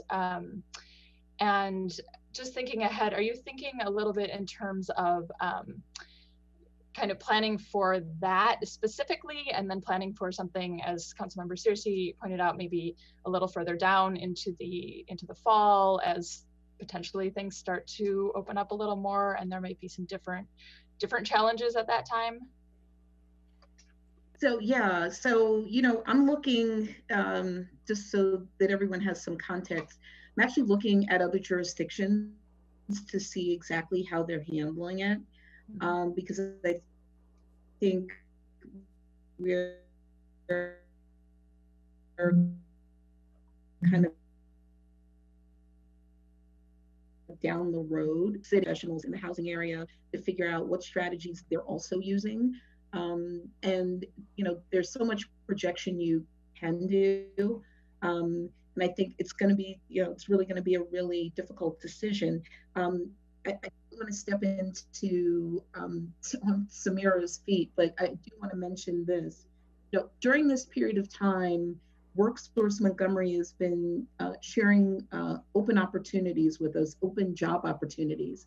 So as things come up, we've been pushing those out to residents as they've reached out to us. And they're all not working in grocery stores. You know, there are jobs that are, you know, behind desks or teleworking jobs that have popped up. So employers are still hiring. I think that's a part of the integration piece that both Samira and I have talked about a lot in the past 4 weeks. You know, how do we get more information out to people?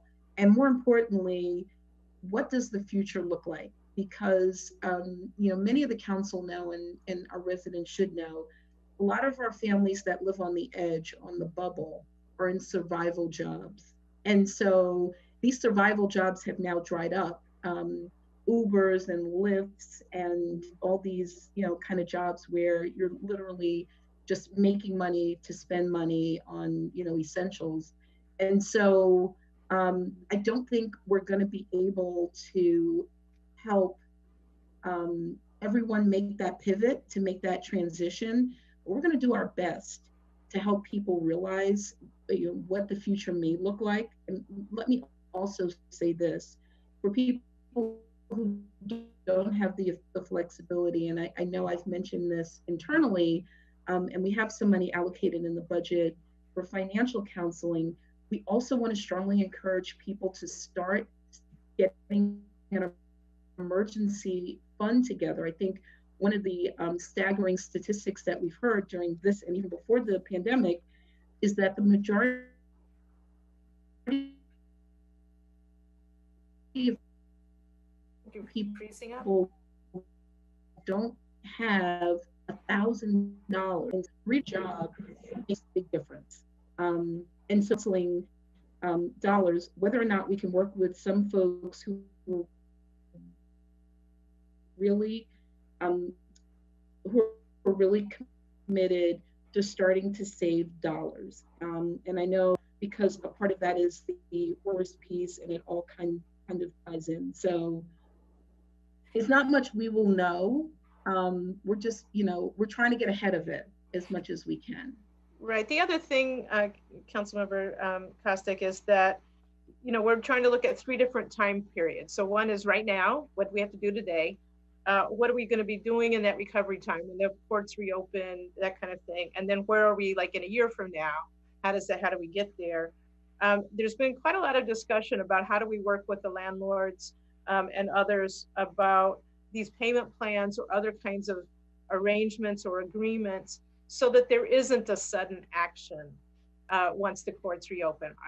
Is there some way that we can anticipate some of their issues so that it isn't that kind of, okay, we hit some magic, date, and now all of a sudden everything falls apart. So we want to try to, many of our landlords want to work with us. And so how do we set up those kind of plans so that they also aren't feeling like they have to take action the moment the court's open. So love to continue to talk about that. I think we're learning as we go in a way, but we also recognize that there are partners too, and maybe there's a way that we can ameliorate some of those sudden negative options. Thank you. And I just, sorry, Councilman Costa, before we leave that, I just want to be clear for residents who are also listening, because there's been a lot of discussion on this point that the city manager just raised, that the city of Tacoma Park does not have the authority to call for a moratorium on rents because of state law. And we have asked our city attorney to look at, as the city manager has noted, other ways that we can work with landlords. So once the courts do open again, we're looking at how we can help residents. But I know there's a lot of conversation right now about those types of things, and it is something we've looked into. Unfortunately, we don't have that authority in the city. Yeah, thank you.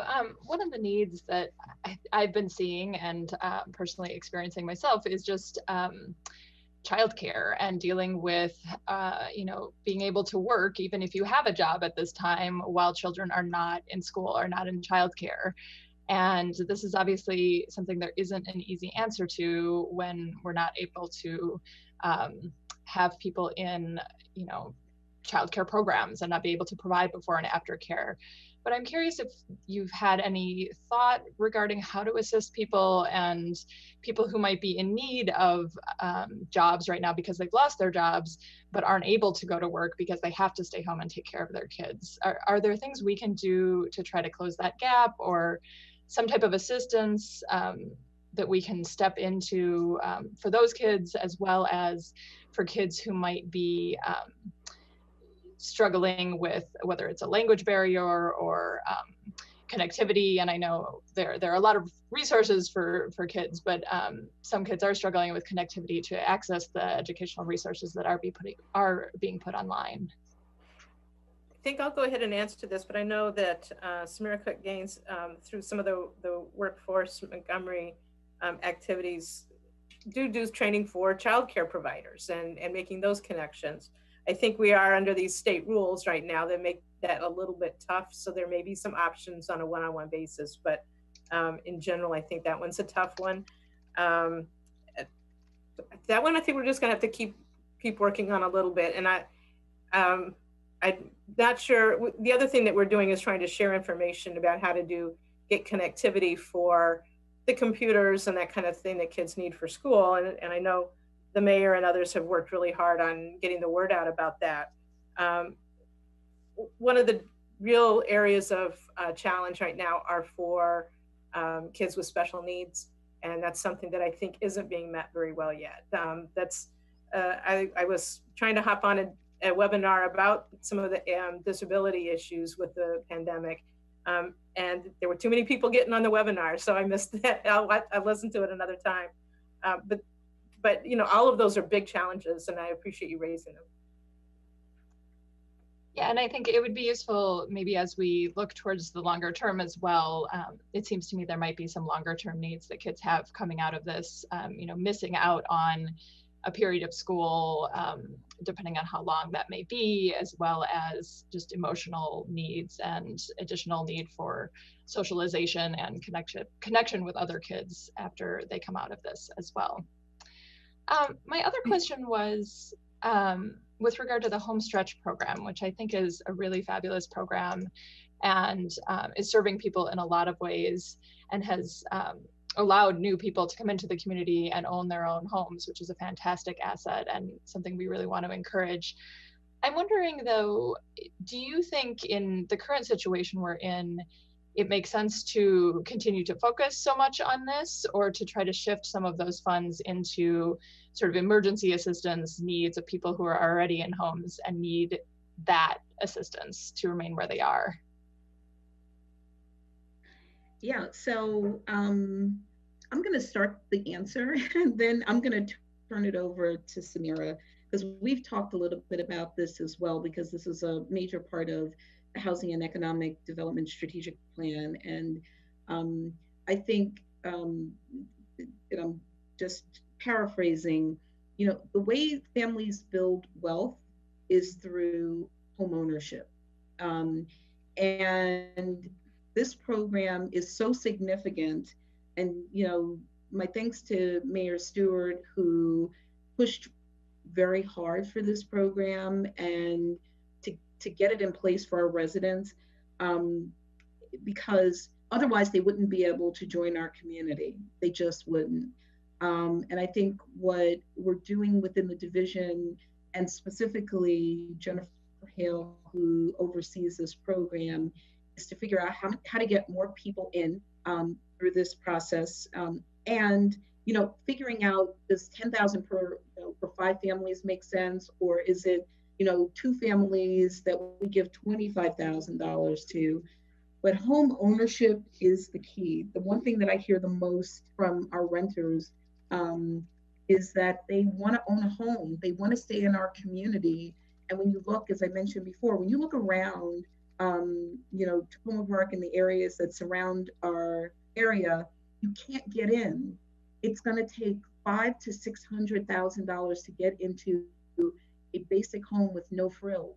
And so part of the Housing and Economic Development Plan is to figure out how we create home ownership opportunities that focus on affordability, but not affordability necessarily for people that can already get into our community, but for people that are renting who want to transition into home ownership in our community. And it's one of the reasons why I think the Habitat for Humanity model makes a lot of sense for us, because we really need to put our money where our mouths are in terms of the city council appropriation. We have to make these opportunities available. And if they don't live in this community, and we talk a lot, both as staff and the council talks about proximity to transportation, the metro, downtown Silver Spring, getting to DC, getting to jobs. The further you are away from your job, the harder it is for you to have a balance. And there's a component of this work that looks at social determinants of health and what impacts your health. And the one thing that I think across the board scientists are saying is these long commutes, when you live so far from your job, when your kids, are not in the same communities that they grew up in, and the schools that they are able to attend, makes a big difference. So, I feel very strongly that we need to work on the Homestretch program to make it more impactful. But, truth be told, I started in September of 2018 and Jennifer started in October. And we've been pushing ever since that day to figure out how we make this program better and better. And I think we've been able to do it. And so right now we're at the potentially the third of this fiscal year closing.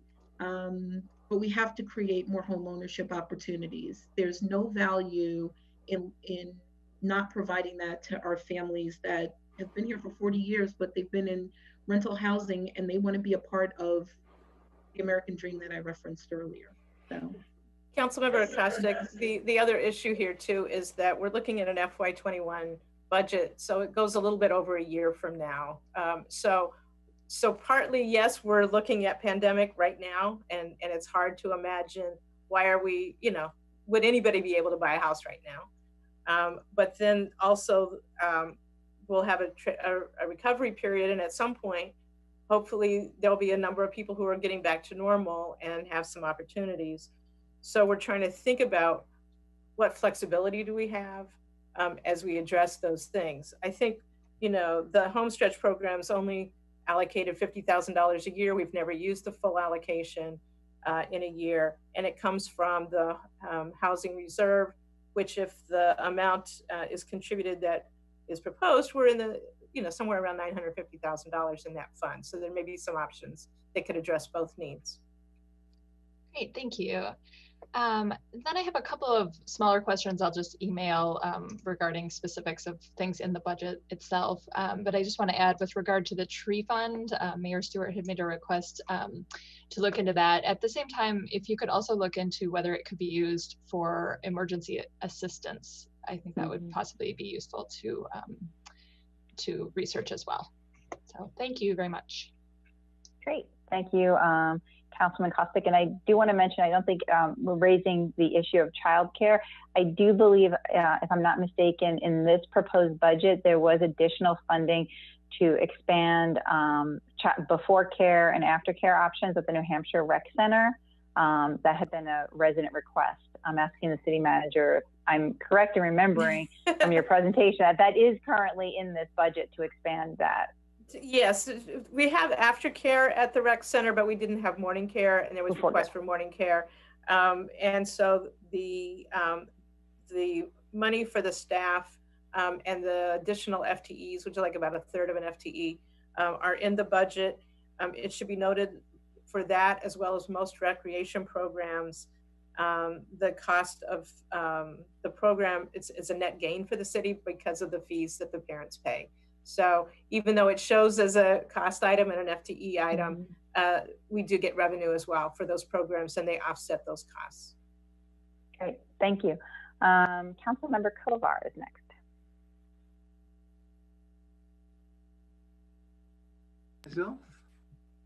I have unmuted myself. Thank you very much for all the presentations and the information that was provided by the staff. I thought was really helpful.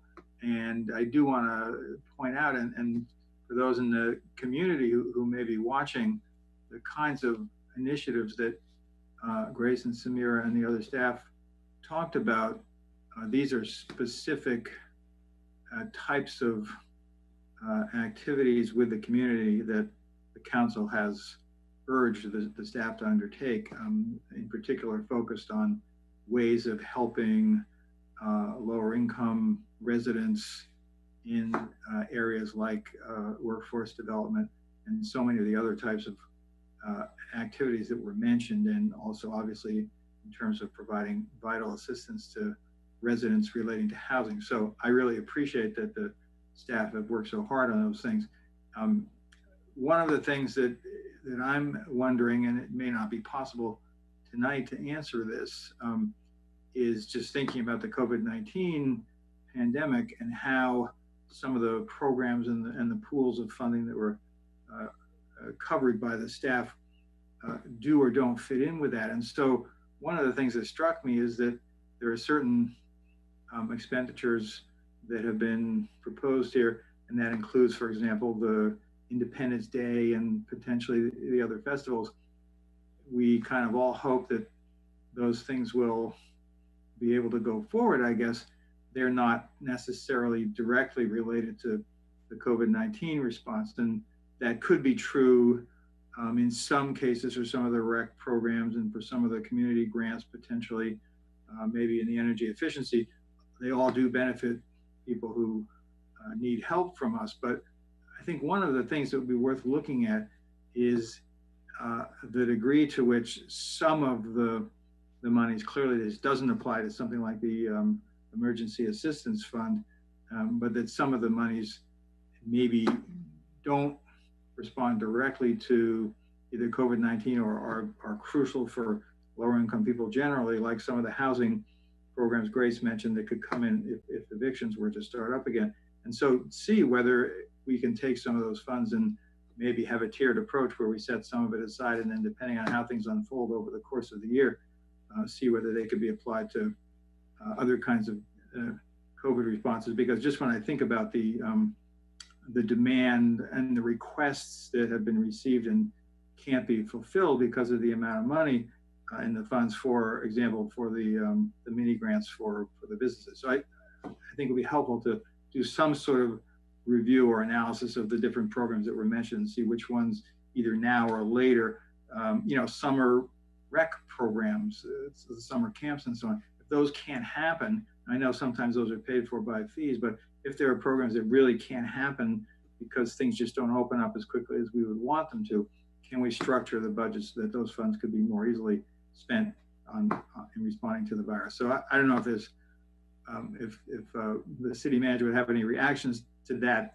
That was a big sort of open-ended question. Well, I don't know if I can address each of those, but Right. I think in general, the concept is that if we don't know something's going to happen, then perhaps it's something that, you know, we may still leave the money in that line for it, with the understanding Right. that it may need to move into the reserves or into some other kind of assistance program. Right. And I think that we're going to have, you know, every few months a look at that to see what moving around might make sense for that.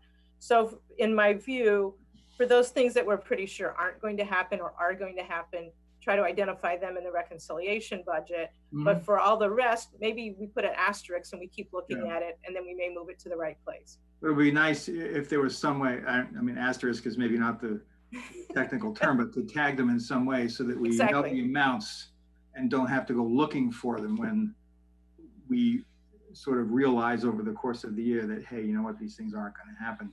We already know. I think we will have that. I think some of it will. I think some of it we will actually have during the budget process, Right. and come up with a list of those. And so one of the other things, I think Grace mentioned this, and I understand the point and I agree with it, but I just want to make sure that we do it as we should.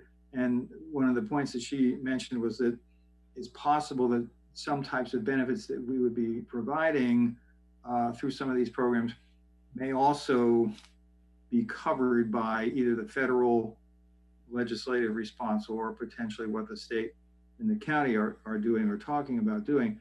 And I certainly agree that we don't want to just sort of all these different levels of government be throwing money in an uncoordinated way and then potentially missing other people who need help. On the other hand, you know, it does seem as if the potential is for the smallest levels of government to be able to act most quickly or nimbly or whatever if nimbly is a word.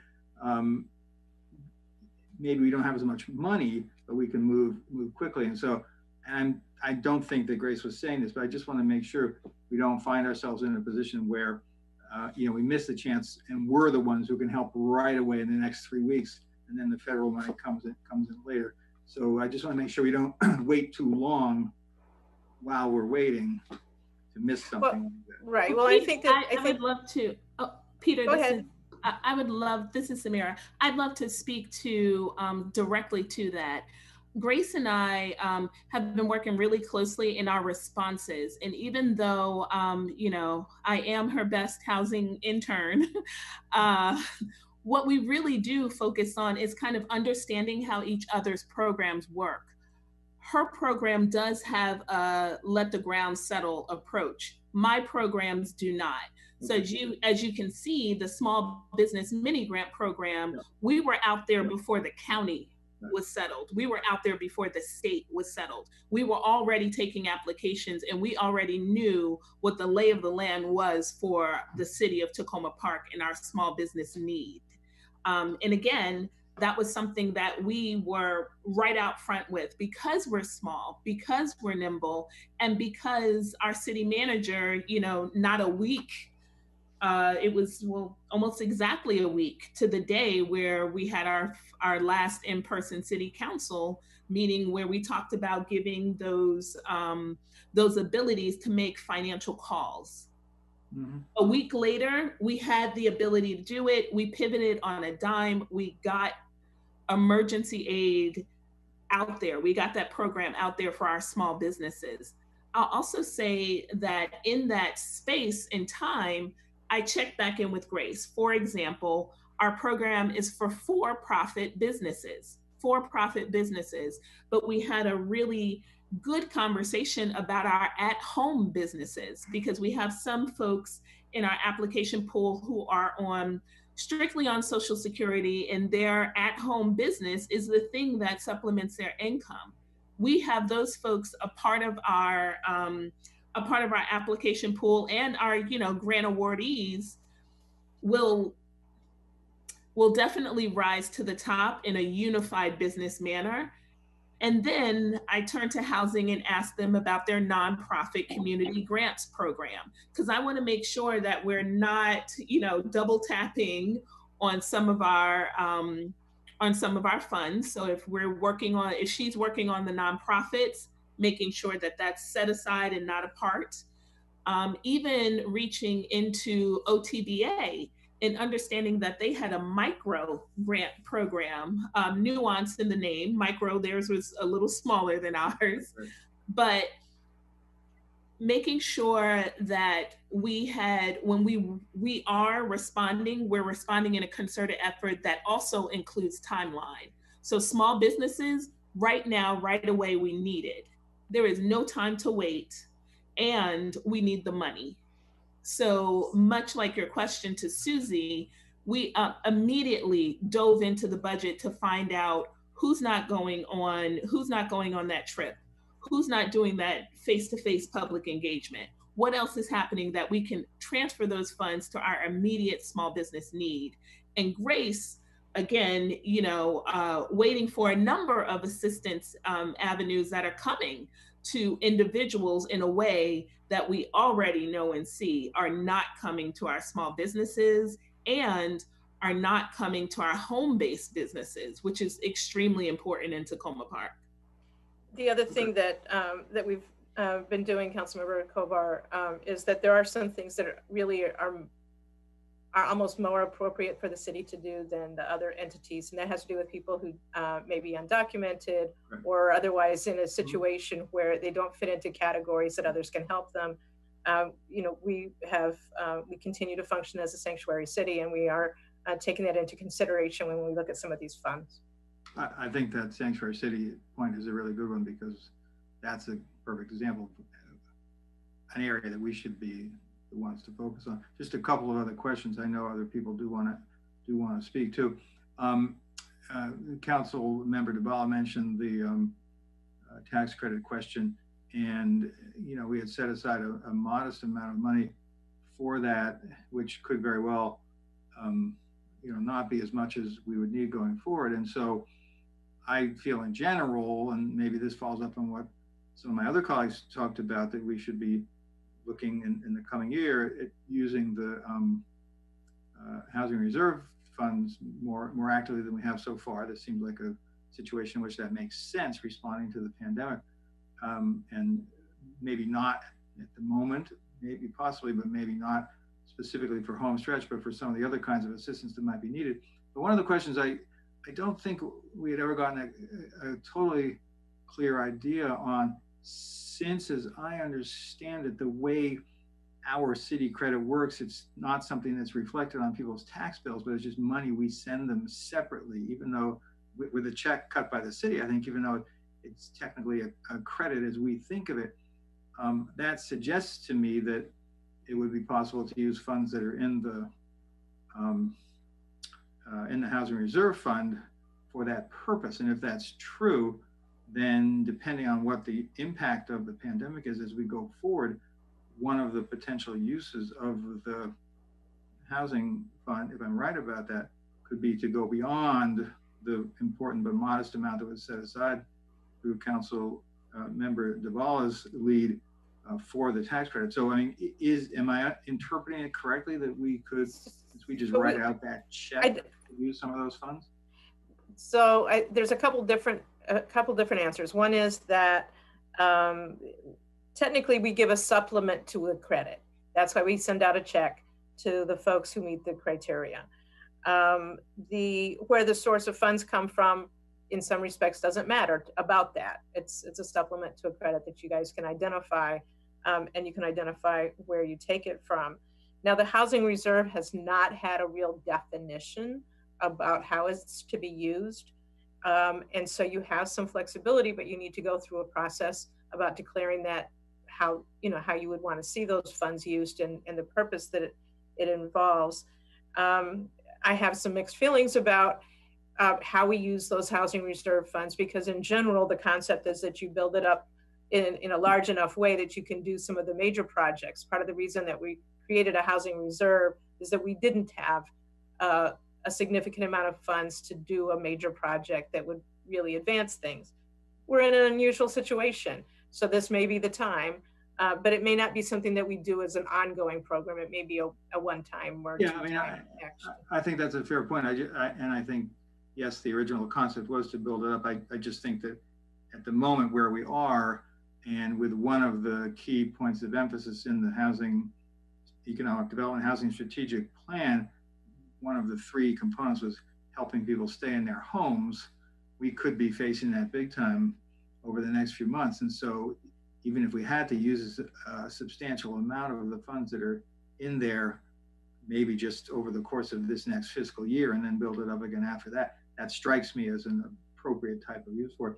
And then the one other thing, and this is just a factual question, if we have the answer now, great. If not, we can get it later. But there was some talk about, can we be flexible, or can the state be flexible, or the county, however that works, in terms of late tax payments. And so do we get the late fees on our own portion of the tax is owed, or do we not get that? I believe we get it, and the finance director can answer that question. I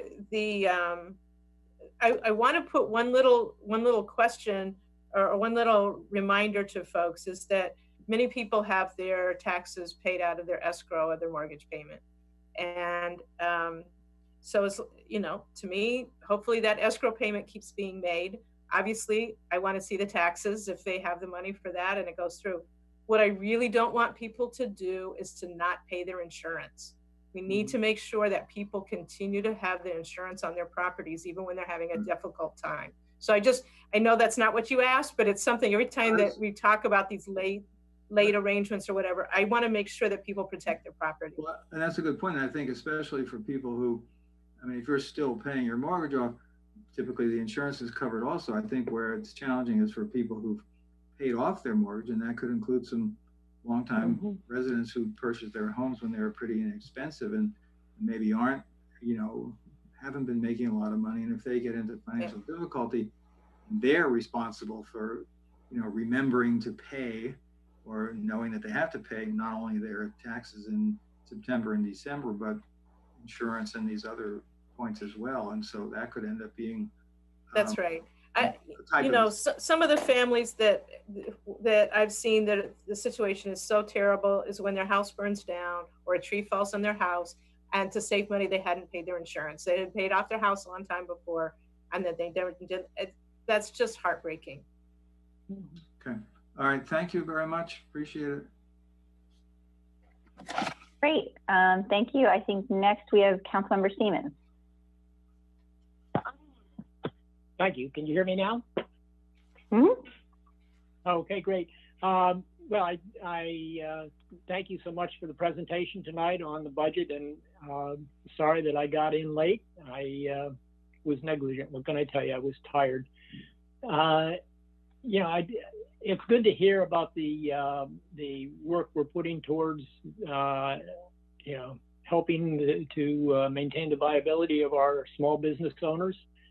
The work and the attention we're giving to making sure homeowners stay whole, and also the workforce development projects. I think those are all valuable and can be a real asset to individuals in our community. But I have to worry about all of my people, and many of the people are not small business owners. They're hoping to be homeowners someday. They haven't yet found that better job, and they want to patronize the small businesses, but they're struggling right now. And one of the areas that I see them struggling is just the survival of getting enough food for their families and their children to make it from month to month, and especially during this time of the pandemic. And so I'm not asking you to include solution in your budget for that at this point, because I don't think that we understand the magnitude of the problem.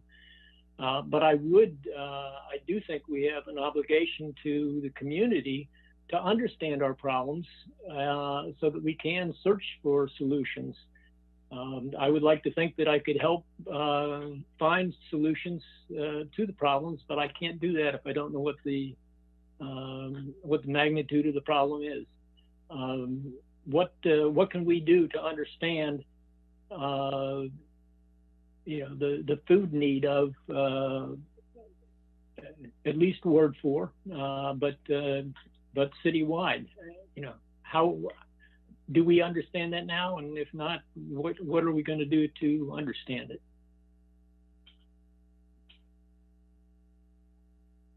So can I jump in? Councilmember Siemens, you and I kind of shared these thoughts around food, and one of the promises that I made to the council almost a year ago was to use some of our funding to host a food insecurity summit, because many of our families, especially our multifamily buildings, are getting distributions of food from a lot of partners, including Manna and Small Things Matter, and just so many groups that are doing this work. And so what we've been trying to do, and we started this the first week that food distribution went out, we included information about SNAP, which is formerly the food stamp program, because really that is the way that families maintain food security. And more importantly, that's how you stir the economy, because when people go to supermarkets with those EBT cards, they are stimulating the economy by buying food from those grocers. And so, we're still committed to addressing issues of food security. We're doing it through our Community Partners Grant with Crossroads Food Network, and trying to figure out the best way to meet these basic needs. And I think you're right. These are just basic survival needs. And I know that you've been working very closely with Adventist, and they've been giving out food ever since this pandemic touched our community. And we're not running out. I think every council member has been working on some level to get either prepared food or unprepared food to families. I think that's a struggle, but I think we have to have some metric that we're working with, and we're hoping in this fiscal year that we can start working on a food summit with a partner. I know that there's been a lot of movement in a lot of our partners that do this work, and it's been made even more troublesome with this pandemic. But we do want to have that kind of data so that the full scope of what these 17,500 folks in Tacoma Park are struggling with in terms of the lack of food. Yeah, I appreciate that. And as you said, we have spoken in the past. I think the summit and the other steps that you've talked about are more at trying to solve a problem that we don't understand yet. And I think it's nice to do that, and it's important that we don't ignore the train, before we understand the problem. But I think we need to start working towards understanding the problem. How many people are there? What are we talking about? So that we know what it is we're trying to solve. And I haven't seen any steps in that direction. I think it's important. And again, like I said, I think the solution pieces, I'm not so concerned about including money for that in the budget. I'm worried about us defining what the problem is so that we can find the resources to resolve the problem.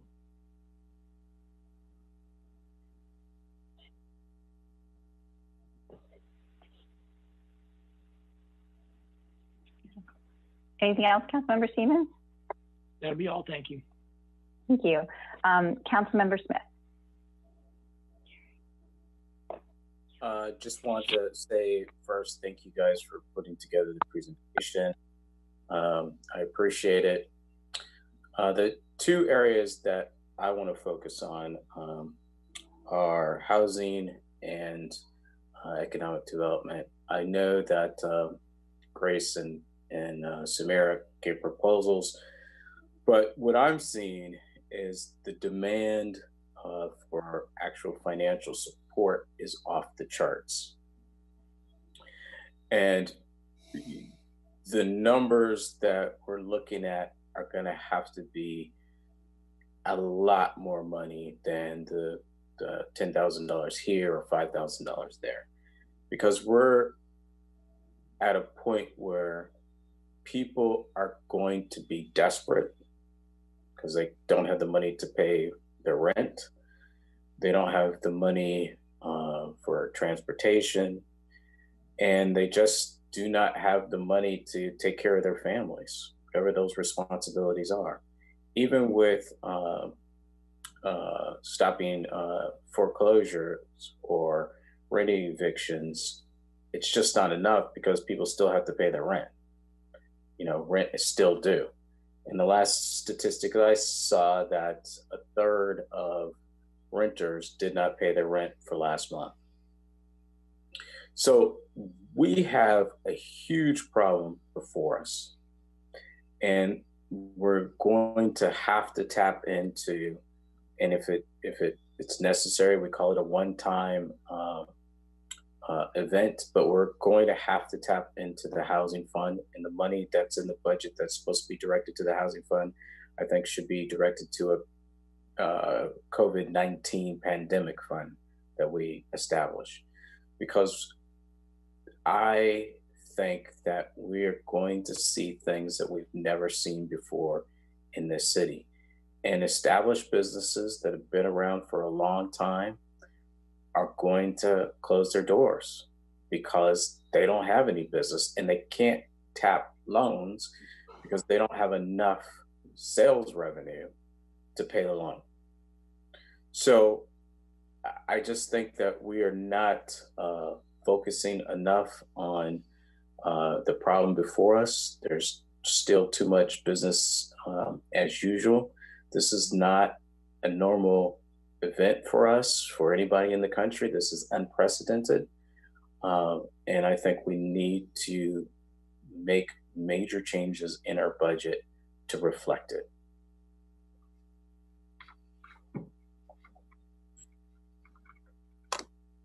Thank you, Councilmember Smith. Councilwoman Dabala, did you have something else? Your hand is raised again. Yes, I wanted to double back on just a couple of things, to the points that people were making about keeping people in their homes. Originally, our idea on the property tax supplement was to target a very small segment of people who live here who have a long-term need that hasn't been met by the existing programs. That we might need to revisit that goal, let alone whether property tax is the solution. That's just something to think about.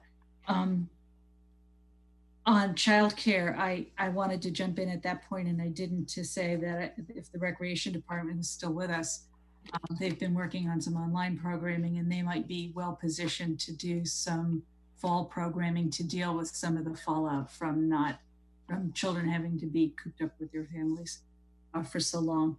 And then I wanted one information request that I forgot to make. Could you, Susie, go through, and your staff go through the programs you've talked about today and point us to exactly where in the budget each of these is? Because I'm having a little trouble matching up. Some of them are in non-departmental, some of them are in a couple different places. It would help me a lot to know exactly where these specific items are in the budget. And that's it. Thank you. Thanks very much. Yes, we'll be putting all that information together, and I think partly we will see it as I can compile it and work with my team to compile it. Also, there'll be a lot of specifics when we go through on the third work session with lots of line items as well. I mean, I don't want to wait to that point, but I just want you to know that there will be a point where we'll be going through a lot of the details. I think this is, you know, I really appreciate that my staff has, in the midst of transitioning to remote services, has also been scouring the budget to be able to keep pulling these things together. But sometimes it isn't as clearly documented on what I'm presenting to you. So I will try to get that information to you so it's clear. Great. Councilmember Kovar, did you have another question? Just one other thing I meant to mention before. On the emergency assistance grant and the mini grants, will there be some sort of accounting or listing? And I know there may be questions about identifying information about people or businesses that receive that money, but some sort of details. And I can send you a separate email about this, Ms. Ludlow, but just curious if there are plans underway to provide some details about more specifically how those funds have been used so far or will be used on an ongoing basis. Yes, so there will be. Both Samira and Grace are very good about that, and they put that information together nicely. It's also going to be important for us too, as we document for any potential reimbursements that we can get from these various federal funds. So we've been coding them internally as well. But in terms of trying to group them to tell a story, yeah, we're doing a little bit about that, but obviously we can't get into a particular person's. Yeah, and to be clear, I don't think in any way they've been laggard. No. There's a lot going on. It's just that is something that we want to know. Yeah. And Peter, this is Samira. I'll say that I'm also working out what reporting looks like for an emergency assistance grant. And I've not come to a final decision, but I am leaning toward something that looks more like a survey to the grantees who were awarded, something that's simple enough to figure out what categories they feel like they spent that money in, and whether or not they think it helped, not at all, a little, it helped tremendously, or what. So trying to come up with basically some easy reporting in the form of what I think would look like a small business survey of our grantees, so that after the 6 months, and I'm thinking this will have like an October 31st deadline. So in 6 months, we'll be able to see from folks who responded, what happened to the money? What did they do with the money? Do they feel like it helped? I will say that Councilmember Smith really did, kind of bring home the magnitude is tremendous. And, we had a grant period open for 8 days, and that represents over 500 employees. To speak to Mr. Siemens' statement, we have retail businesses that can't feed themselves because their businesses are closed. So I do want to know, with the smaller funds that we have, what was the impact? So really doing some level of impact survey 6 months from now, because I don't think this is a conversation that we kick down the road, because we should be ready to pivot now. We really should. And the better information we have, the better we should execute. Thanks. And I think one of the things to speak to both the Councilmember Kovar and Councilmember Smith's comments are that in many respects, we were able to jump on things very quickly, partly because we're small and partly because we're good. And so we were able to do that. We're not able to save everybody. And we, partly this is to buy the time for the county program and the state program and the federal program and those checks to be coming in. And then we see kind of where that falls out, where there's still gaps, and we go back around over the months as we look forward. So yes, there's going to be a lot of need